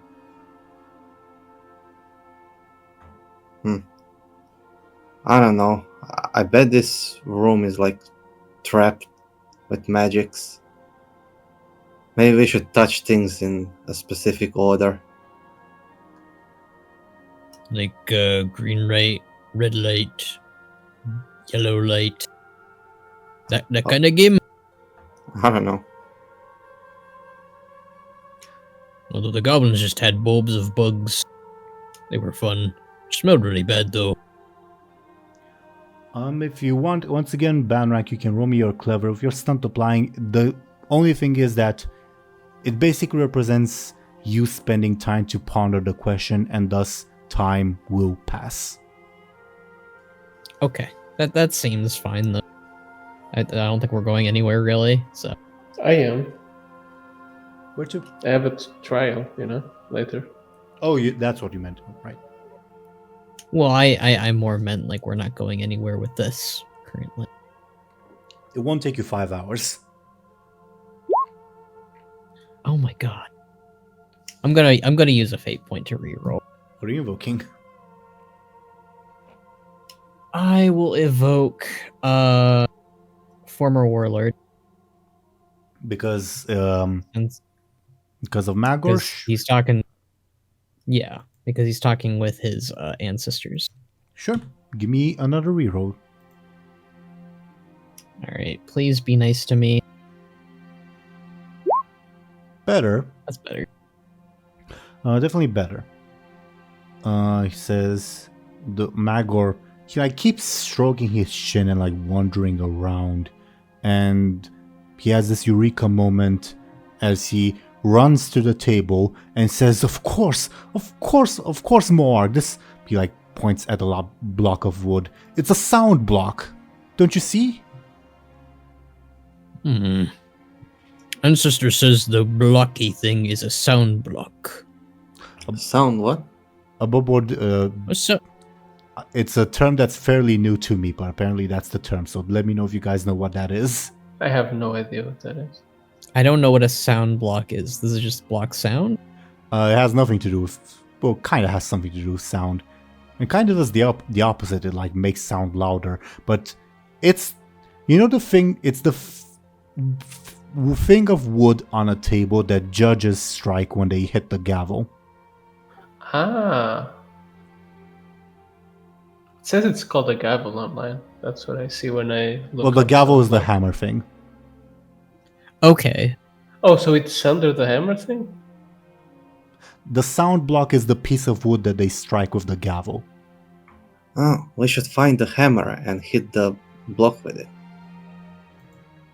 So we need to find a hammer? Like the elven hammer over there? Could be. What does the inscription say? Does it say anything? A trophy of the fight against Kil'jaeden. Can I see if this display was opened anytime, Make me like recently? Just touch it and I'll go back in time if it summons tentacles. A 5. Yeah, it's the only one that's been opened recently. Yeah, then I'll grab it and hit the block. You do so, and a bookshelf moves as it reveals access to a secret room. Bingo. Yeah, wait, you must say order. Very funny, Bladebeard. Secret tunnel. And There's a song about that. there's a reason why I call this only a mini dungeon, not an actual dungeon, because this is the final room of said mini dungeon. We cleared it in like half a session. Looks kind of evil. Yeah, I guess you could say that. And inside, again, there's a bunch of things that I will put on screen. Oh yeah, you don't have Okay. Yeah, you didn't find the one secret, but that's all right. You see once again a table. No like specific model for the table that to put on screen, but there are three things on, well, more than three things, four things on the table. First, you see this particular book. You also see another book that looks older, that's filled with bookmarks that I don't have a specific model for. You also see this thing also on the table, as well as a, well, not necessarily on the table, but rather inscribed on the table. You see runes inscribed on the table. They are inscribed in it's basically the common alphabet, like the alphabet that common is written on, listed out, and the number 7 also in the common alphabet. Is that the scribble? Does this fit the description I was given? You weren't really told much other than it's a scrying orb, and obviously the Tome of Argaleus and the Tome of Kinfi the Mad. So there's books and an orb. I'm gonna pick up the orb. You pick up the orb. Is there anyone on your mind at the moment? Let's say Gurin. Yeah, if you were to look at in the orb, you would see Gurin standing atop a thrash stall, multiple Daoran peacekeepers laying out broken on his feet as he is eagerly snacking on probably a big haunch of meat, and people are fleeing in terror. Let's see, Maggie, my quartermaster. You see her in the middle of the ocean, the very familiar environment that Muzala showed you of basically almost an eye of the storm that's calm but surrounded by very treacherous looking weather. And you see her like basically arguing with a crew member that no, you only get a quarter of a loaf of bread, we can't afford more, basically. Muzi wasn't lying. Hey, Maggie, can you hear me? No reply. It's Bladebeard. I know I sound and look different, but it's me, Captain. She continues arguing with the random crew member. Can I try it? Sure. Benjamin would think of his cousin. You see her in the jungle in the company of two people you probably did not hope to see ever again. Kyrilla the Arakoa, as well as Aranessa, the Fell Blood Oath. And they currently appear to have slaughtered a troll warband. As they're making their way through the jungle, they look hopelessly lost. Is it like of the same tribe as Akala? Give me a careful, but it'll be a difficult roll. Can I try? To look at as Benjamin's looking? Sure, give me a careful. It's Amani. They look... This is the first time you realize, Benjamin, that Hekala's trolls... Yeah, she told you before, I'm of the Gurubashi tribe, but her trolls have had various insignia that seem to signify that they're part of different tribes. These people, they all appear to have blue hair. These trolls. Okay. Blue hair and pronouns. They It's don't nothing. they don't appear to have dyed hair, if that makes sense. Okay. indicating that unlike Hekalas people, they are of the same tribe. Are you saying that everyone in the tribe has the same hair color? Above board, that's actually how it is in World of Warcraft. What? Game. Yeah, there's 2 tribes in Stranglethorn, and of those 2 tribes, one of those, all of them have red hair, and of the other, all of them have blue hair. Well, That's the red one is the ridiculous. blood scalp, right? Yep, Zelryn's correct. I don't remember the other one though. Skull Splitter. Oh, it's just the same thing but lamer. Wow. Guess a color special. She has pink hair. Mhm. Okay, well, I kind of put the orb and the book away, and I'll look in the room for anything felly or demon connected. I'll pocket the orb. I just said I did. What? I just said I did. Didn't you say you put it back on the table? No, I bag it, not in my bag, but in my normal bag. That's what I mean. I wrote on screen the other stuff that's on the table just for reference's sake. Give me a careful to see if you find anything felly, as you described it. Nope. Well, nothing demonic, but at least we know he stole these.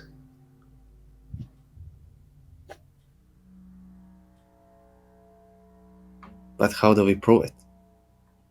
Well, we weren't here when they were stolen, so we couldn't have been the ones stealing it from the vault.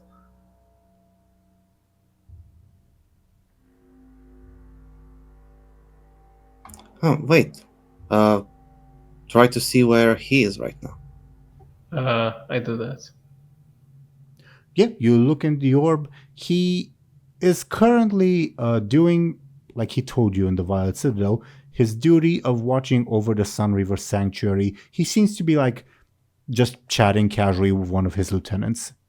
Since they mentioned this can be used to look through time, I'm gonna try to look at him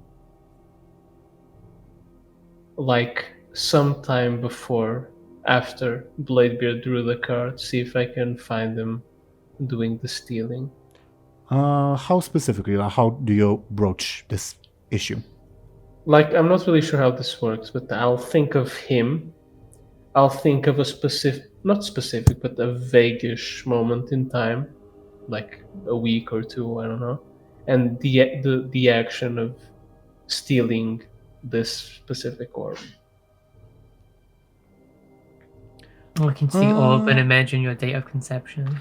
Give me a force. No, careful. Let's say careful. Yeah, careful. Okay. Fuck. Ooh. You. I'll also tell you something else. As you peer, you find your vision blocked, and you realize why. He had to have stolen this from the Arcane Vault, and the Arcane Vault almost certainly has wards against scrying. So it's not like him interfering with you, it's, well, you can't look in the Arcane Vault because the Arcane Vault's guarded. And you realize, yeah, this room is also probably guarded, so you can't like spy on his past activities in here, or you'll trigger a trap. Mm-hmm. That said, you can try to circumvent the ward, but that'll be a difficult thing. And yeah. Like,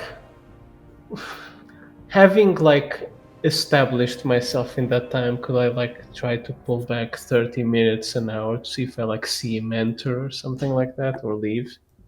Well, that's the issue. You don't see anything related to the Arcane Vault, but I see what you mean. 30 minutes to an hour before he endeavored to steal it. I'll roll a d20 because I'm not like super sure of his exact itinerary, if that makes sense. Okay. It's just imagine like me rewinding a tape. Sure. Makes sense to me. A 4 is unfortunately a bad roll for you, as you are still blocked by the wards of the Arcane Vault and or the Violet Citadel. So whatever preliminary work he did to the stealing took place also in the Arcane Vault / Violet Citadel somehow. Okay. Well, What are you trying to do? I was trying to see if I could find the moment of him stealing it, but I guess there's some defenses to prevent people from snooping into the vault. Basically, above board, if you were to look, you would see nothing, but your I imagine TV static, honestly. But your intuition and your magic sense would tell you that there's something blocking your vision, if that makes sense. Mm-hmm. And funnily enough, this is like the current Warzone defense is working against them in this circumstance.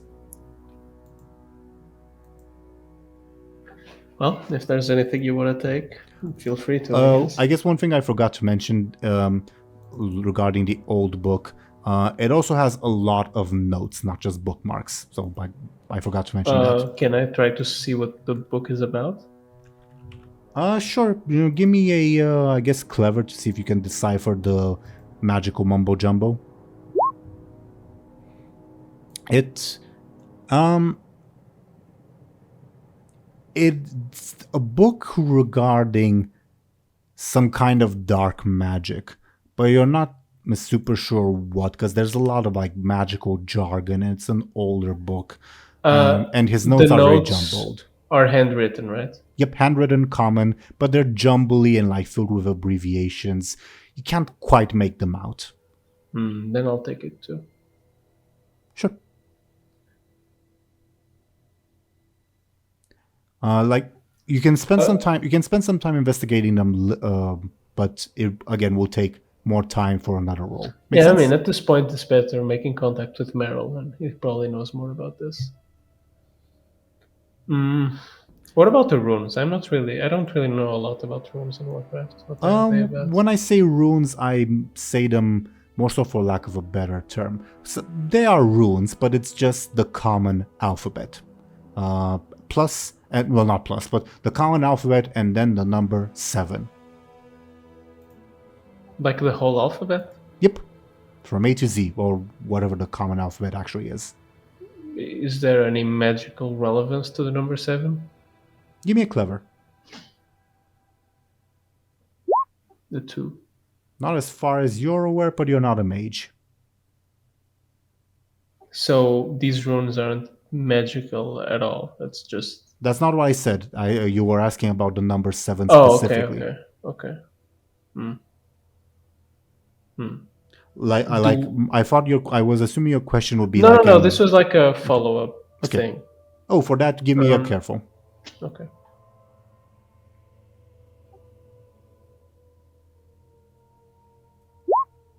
Yeah, there's definitely something magical about the runes. You suspect that it's a password, and if the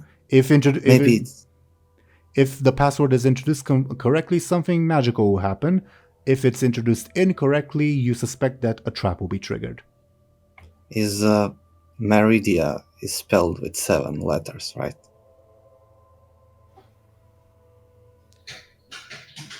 Good question. This is not a Bladebeard segment. Wait, no. I'll type her name in chat. It is, yeah. Should we try it?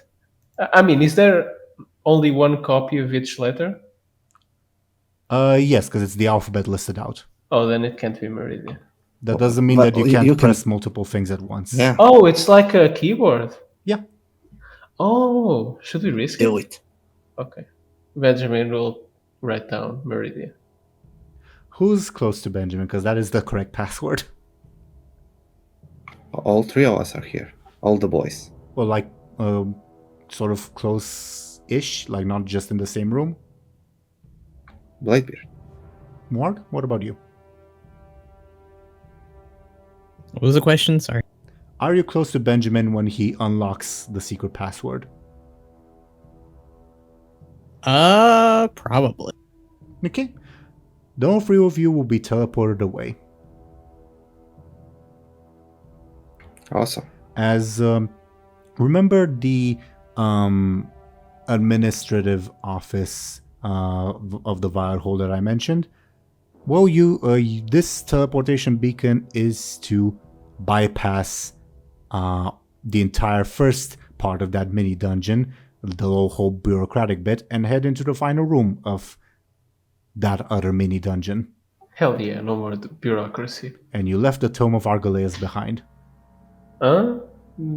Didn't I say? I said I picked the. You took the orb, yes, but I don't remember. No, I said I took the orb and the book with the render, and then I also said when I analyzed the old book with the notes, I took it too. Okay, then you have all of them. Yeah. Okay. I don't think I'm hallucinating. I'm pretty sure I said it. As for what you'll find, that'll be certainly an interesting sight. Shall we leave it for next session? Yeah, I think it's good. Let's stop. Yeah. Sure. I kind of like the. Actually, I'm not gonna say it because that's spoilers. Never mind. I mean, you probably can. I was talking about Zelryn's thing. Zelryn's heading in the same direction, basically. Lyri is. Yeah, Lyri was sick of you taking forever. She was going to go to the Violet Hole and do it all by herself. Do what? Basically, Break in. yeah. And Basically, do what? To get... What? Lyri was just going to do the other thing because she was sick of you guys taking forever in the house. What I other don't thing? think I even properly explained it. You just said break into the Violet Hole. Whatever. the office section Well, specifically. yeah, the office specifically. So Lyri was going to break into the office like you told her to. And do what? Well, I guess we'll see. there's We'll got to see. be something there, right? Yeah, well, I guess we'll see what, because I think we'll start next session with Zelryn reaching like the first part of that other like mini dungeon, while you guys, and after Zelryn reacts to everything going on, we'll switch to Benjamin, Bladebeard, and Morg have just skipped to the end of that other mini dungeon. That alright with everyone? Mm-hmm. Yeah. Okay. Thoughts on today's session? Awesome. We're finally out of the Violet Hole. For now. I don't like that. I will cry. I don't like that.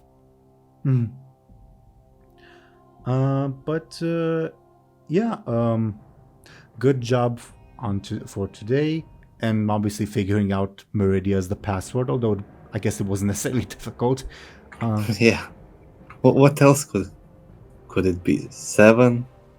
And it's probably a password. Yeah. And I don't know. What were the other options? What did you think that we would think? Well, to be fair, you had to realize that that is a password, if that makes sense. Yeah. I was guessing Benjamin, but that's 8 letters. I don't know why he Why had would that it as be password. Is he already enamored by? You shook your hand. He spied on you with the ball. Yeah. He spied mostly on He probably Bladebeard. did. He ships you and his daughter. Okay. Also, real class act of not looking for your teammate with the orb that can see anything. I mean, why would I? We know where you are. You guys What- really what- don't care about her at all. Yeah. A little side note, because I guess you won't necessarily encounter it anymore.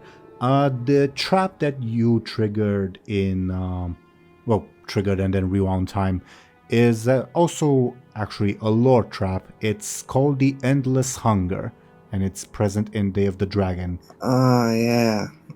Is it legal? It's very, very illegal. Yeah, I believe. Does Deadwing Yeah, use it on Crassus? or something? Deathwing uses it on Crassus, yeah. Yeah. And that's why Crassus lost 2 of his fingers. But yeah, good thing you didn't actually fight the thing, because that would definitely require all 4 of you, let's just say. We would also lose fingers. More than likely. Or other body parts. But yeah, Thoughts, I guess, on the insights you gleamed into Danubius's character. He needs therapy real bad after doing like life in jail or something. It's interesting that he like scratched his wife off of every painting. Yeah, but I don't know. Like the first thing I thought was like him treating her death like some sort of betrayal, Like not in the literal sense, but like I don't know. He loves taking pictures. Yeah. And he likes destroying some of them that have his wife in them. Obviously, he didn't have any visitors because people would notice that and think he's crazy. So, but why? Is it because of some demon corruption? Pretty specific thing to do. Sure. Thoughts on the pig? It's Easy, cute, boss. I guess. I'm gonna have to make a random for it.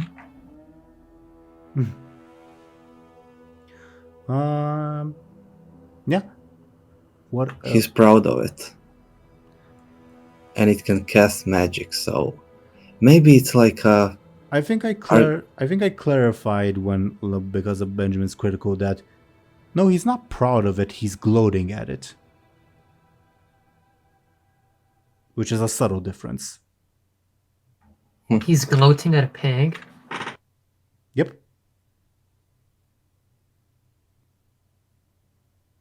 I mean, I guess it is pretty surprising to teach a pig how to cast a spell, so I mean, you would be kind of smug about it, I guess.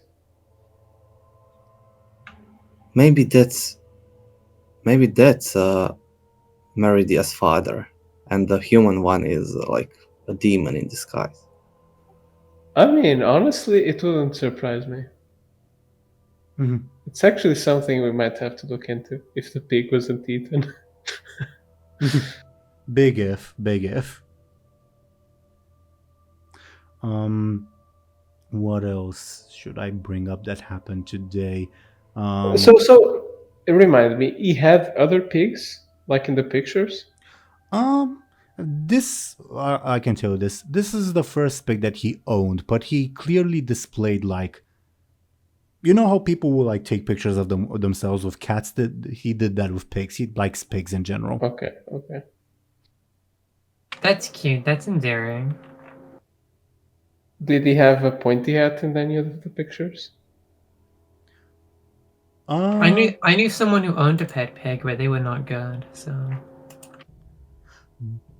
that particular pet pig always had a wizard hat, but there were other pigs. No. I mean Danubius, if he had a pointy hat in any of the pictures. Oh, not that particular one. Okay.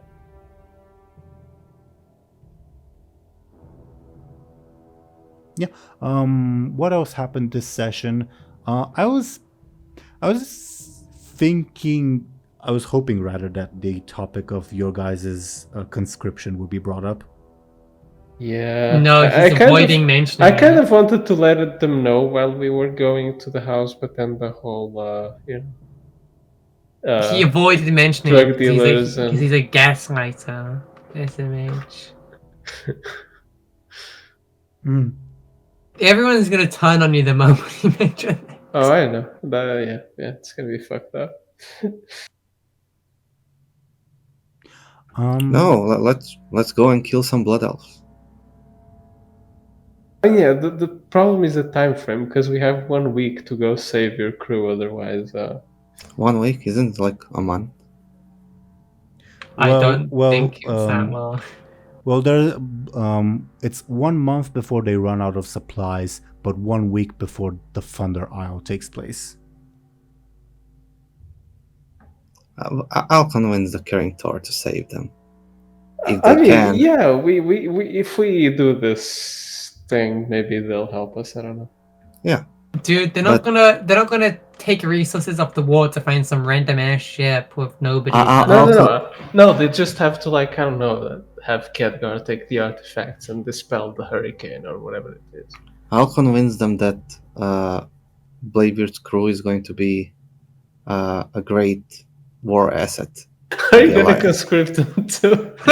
And then he's gonna bail. He's gonna fuck the war. You know, we already have one deserter in the party. Okay. Yeah. Bladebeard doesn't care about the law.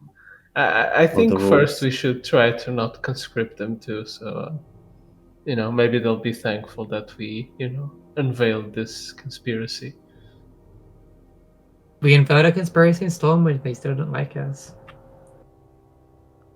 By the way, Yeah. out of curiosity, DoomGoblin, like in your backstory during the Second War, when your crew fought as privateers, my question was, were they privateers for one kingdom in particular or for the alliance as a whole? I don't know. I guess the alliance as the whole, Sure. or if I had to pick a kingdom, I guess Lotharon. That's the main one, right? At the time, So- sure. Yeah. Stormwind wasn't a thing during the Mhm. Second War, so it would be either Lotharon or the alliance as a whole. Okay, makes sense to me. There are obviously a lot of other naval powers, but I'm also thinking of, like, if that scenario comes up, how to, like, shape it, if that makes sense. But okay. As to what else happened this session, Moby, you have a 5 gold tab at the Legerdemain Lounge. Congrats. Awesome. That whole prison sequence was great, I think. I'm curious, first and foremost, Banrak, are you with us? Yep, I'm still here. What did you think of Mark's conversation with Mera and obviously the options at hand? I think it was interesting because, like, he kind of presented it in a way that made Moore go, "Oh, I guess being a demon hunter isn't as cracked up to be as the vision made it to be." So it might change what Moore wants then. He also said that it's probably best that you ask a demon hunter directly because his retelling is biased, if that makes sense. Yeah, so Morg might actually revisit the Violet Hold and talk to that one demon hunter there, and that might change things. But for right now, it sounds like he's more enticed by going back to Teeironor because that's his home turf. Makes sense to me. What else happened? I think I greatly enjoyed Khadgar's actions during this episode. He was very devious, yes. He was expecting you guys to praise him and you did not. He's slightly disappointed. What else happened? Yeah, basically I was hoping for the discussion then the reunion between the four of you to be more detailed. And it's, I guess, a bit of a bummer that, like, Bladebeard was sort of left out of the discussion out of fear of, like, other eavesdroppers. Yeah. But I hope you guys will be able to talk about everything soon among yourselves because there's a lot to talk about. The lies have to come out. What you signed us up for. Yeah, my ass will be beat so hard. Maybe. Look, at least I'm not sending us somewhere with fell reavers, okay? No, only I blood. do golems. appreciate that. Blood golems are much smaller. We can deal with those. There's also compies. Yeah, compies are fun. Yeah, and dinosaurs and Lyri dinosaurs. Hmm? Will Tazenzi be there? Good question. Huh. That is a good question. I don't know. I think like Zul could be able to, like, convince this, like, fallen paladin to join. Well, him. I think that'd be cool. maybe, but I think when Box guest starred, I think he like I asked him, hey, what do you think of Zul and such? And I think he was more on like the Rastakhan side of things, if that makes sense. But that definitely might change. He's not even in charge of his ship anymore. Yeah, it definitely might change given the fact that like he's lost everything at this point. Yeah, that was my He's point. just a bum because now. he'd be more like easily manipulated. You know? But Yeah, but why would Zul invest the time to convince him? That is he Doesn't saw need it in his vision. He doesn't need to. Gahun likes. Just his other guy takes him to the island, and I guess he decides to stay there. He was a captain. He must have some sort of leadership skills. So, Oh yeah, and the person Yeah. who took charge of the picked up. ship is a Zul follower. I remember that. Yeah. Yeah, that's what I'm saying. The Zul guy is in charge of the ship. Maybe he just goes to the Isle of Thunder, and Jazinzi has to go along because, he doesn't have a way out. Yeah, first the Zenzi appearance, he loses everything. Second, the Zenzi appearance, we kill him. Maybe. We'll talk. You can't do that. He's in Machinima. You'll Is break he? the law. Yeah, he's in Finding Trent Stormstout's hat. Yeah, Really? I Yeah. don't Yeah, remember you- that. I believe you left a comment on that video. I have to Yeah, check. specifically about Tazinzi, I think, as Yeah. well. I didn't notice Look, it. this is I only another noticed it timeline. because of you. I'll post it in chat for you. I already looked that up. We'll talk with Box if you guys ever go to the Isle of Thunder, because just because you have to doesn't mean you will, if that makes sense. Yeah, I mean, we can meet Marisa since she's getting absolutely cucked in the game right now, so might as well. I'm not up to date on the Yeah. lore, but sure. Also, you can meet Verisa currently in where you guys are at. Good point. Yeah. Why would anyone want to do that? She's cool. She's the best windrunner, which is not saying much because most of the windrunners are Oh wow, that is literally the total opposite that everyone's been saying on Twitter. No, I also agree that I don't think she's the best, but I do think all the Windrunners are pretty bad. I don't like Oh. them as characters. her children are great. The children No, are they're awesome. abominable. They should stop existing. They'll have like It's what happens of- when you breed a human. They get really weird faces. they'll have like flashy of 10. They can defeat anyone with their creepiness. Well, at this point in the story, I think they're a bit too young to look that way. Because that comic's But set in Legion, isn't it? I mean, Yeah. all babies Yeah, it are is. ugly. It's in Legion. Oh, there he is. Actually, I think it's in the BFA. No, it's No, probably it's Legion. it's the end of Legion. It's before BFA. It's the end of Legion, yeah, but it's right before BFA. Trying to think regarding Tazinzi. If you guys ever make it to Isle of Thunder, we'll ask Box if he's willing to guest star again. No pressure, Box, if you're watching or listening to this. That orc is from Atonement, by the way. I'm just noticing. I think. It's from what? I think that's from Atonement. It's from right, Atonement. Benner? He Yeah. reused he reused a character. He reused a few character models here for the. Is that Goblin from Band-Aids and FTs? There was never a goblin in it, and besides Gallywix. What do you mean besides Gallywix? Well, I didn't use any other goblins besides Gallywix. You're framing it like he isn't a goblin. I think that's the ad person for the Vol'jin action figure Yeah. ad. Isn't he the guy who sells it in the store? Yeah, I think so. And then the comic book guy steals the last one. And Jack Loeb's like, no, I'm gonna steal it back. Benrick, dress in this slutty Santa costume. Slutty Santa. That's how it goes. I don't even think it was that slutty. Dude, he's showing his cuffs and everything. Anyway, because the viewers can't really see that. Yeah. Any other thoughts of about what happened this episode? Because there was a decent amount, and I'd rather not monologue. Yeah, Khadgar put Meridia into a coma. Yeah. Yeah. Pretty much. She unless something happens, she will miss her trial. I mean, if she can They- put her in a they coma, I'm sure can't- someone can like jolt her awake or something. They yeah? can't like. They can't put that against her. That they can't wake her up for a trial. Depends who's asking. I Not like, guess. oh, you're skipping trial by sleeping. Yeah, like if she can be physically woken up, it's not her fault. Also remember that, like, at this point in the trial, she's supposed to accept a plea deal. Hey, snitch on this criminal and you'll go free.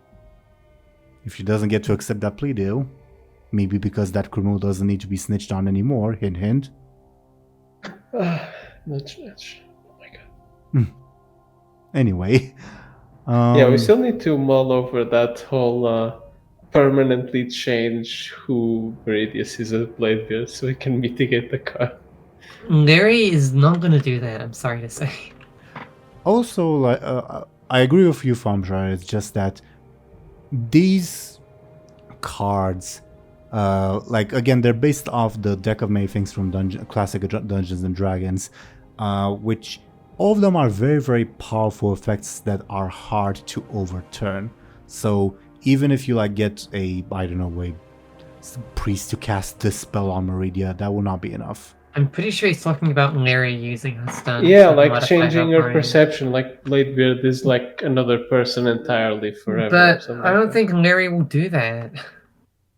I think we should find another It's- deck of cards. It's and really pull more messed up. cards. It's also really messed up what happened to her regardless, so I don't know. Yeah, but saying, oh, let's unmess her up by fucking with her brain even more is not an easy sell. Sure, but otherwise she'll keep fucking us over. She'll Or keep fucking Bladebeard. Bladebeard over. And we are attached to Bladebeard, so... No, we aren't. She will Yes, fuck. we I are. don't. She will I don't fuck see with, any She will umbilical fuck with cord. anyone if it means fucking with Bladebeard. Mm-hmm. See? Because that's Yeah, how powerful the card So is. it's really about having a liability forever, you know?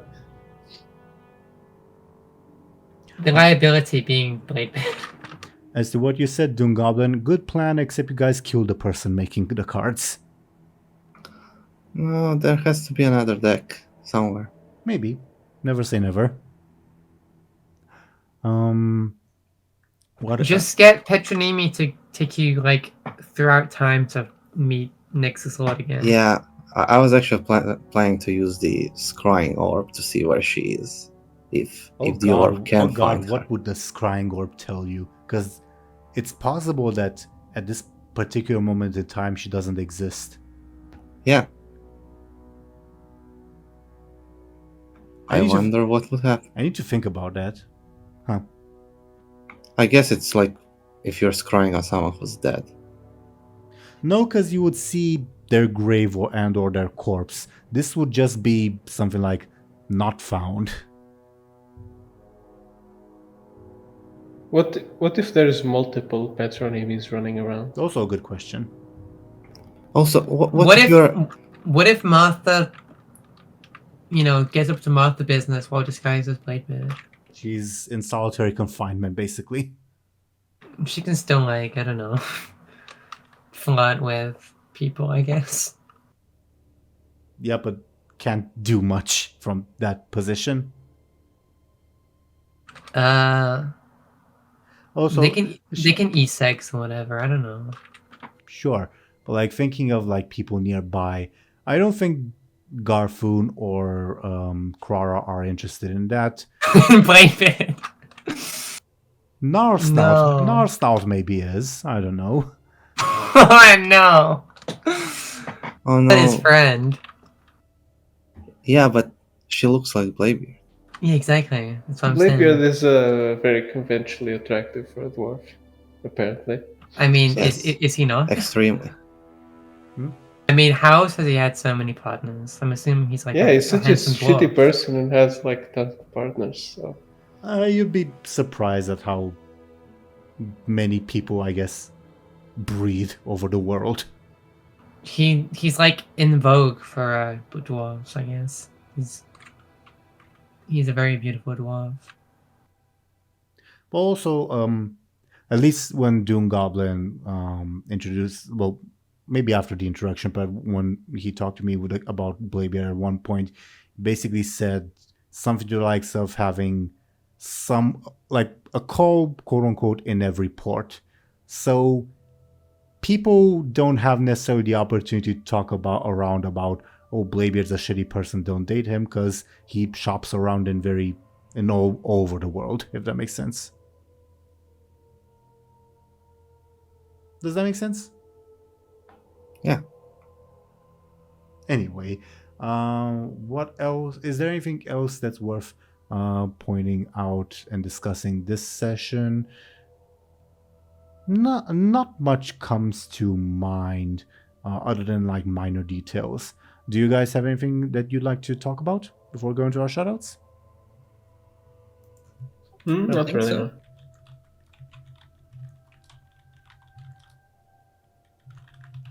Okay. Well, dear viewers, thank you once again for watching and listening to us. Let's see what these people are up to. The dice say that we're going entirely reverse alphabetical this time, meaning that Zelryn ought to go first and talk about herself and what she is doing. Could you please go ahead? Yeah. I'm Zarin.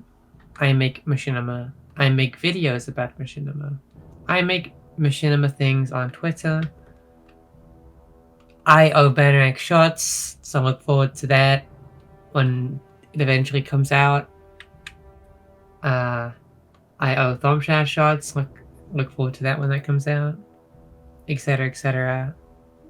Blah blah blah. Yep. Check Zelryn and her workout, and thank you very, very much. Next, according to the dice, we would have Sir Thompshire. Could you please go ahead and talk about yourself and what you're doing? Sure. You can find me both on YouTube and Twitter as Sir Thompshire, where I post renders and behind-the-scenes stuff in general. And hopefully a video will come out actually soon. I'm actively working on one. I finally decided to recast someone for a video I've had ready for like 7 months. So hopefully a video within the month, maybe next month. We'll see about that. So yeah, no more empty promises, I hope.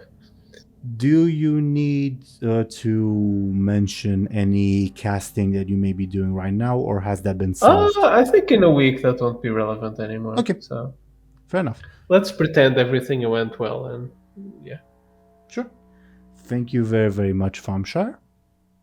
Next, of course, we would have DoomGoblin. Could you please go ahead and talk about yourself and what you're doing? Yeah. Yo, it's me, DoomGoblin. I draw stuff, and you can find my pictures on sites like Twitter. Mm-hmm. And ArtStation, DeviantArt, Instagram, all the links are on screen and in the description below. Yes. Thank you very, very much, DoomGoblin. And next we would have Bannerak. Could you please go ahead and talk about yourself and what you are doing? Yes. Hello, I am Bannerak. I also make the machinimas. I'm currently still editing the machinima I'm working on right now. Don't know when that'll be done, but I have been hard at work on it for several months now, so when it is ready, it will be posted. Maybe there'll be some other videos, which you can find on the YouTube, and also find me on Twitter, where I'm most active. And you can also find me occasionally on Twitch, but very busy. And yeah, stuff will happen. Mm-hmm. Very much so. Thank you very, very much, Bannerak. Check him out. Links on screen and in the description. And I, dear viewers, was your Dungeon Master, Game Master Teeironor. I do this series. It's a lot of fun. I do another series, also called Legacy of the Rimland, for a different group of lovely people. It's also been on hiatus for about a month. Again, my fault, mostly. But it will be coming back 2 days from the day you guys see this video. Technically, possibly, probably, I guess.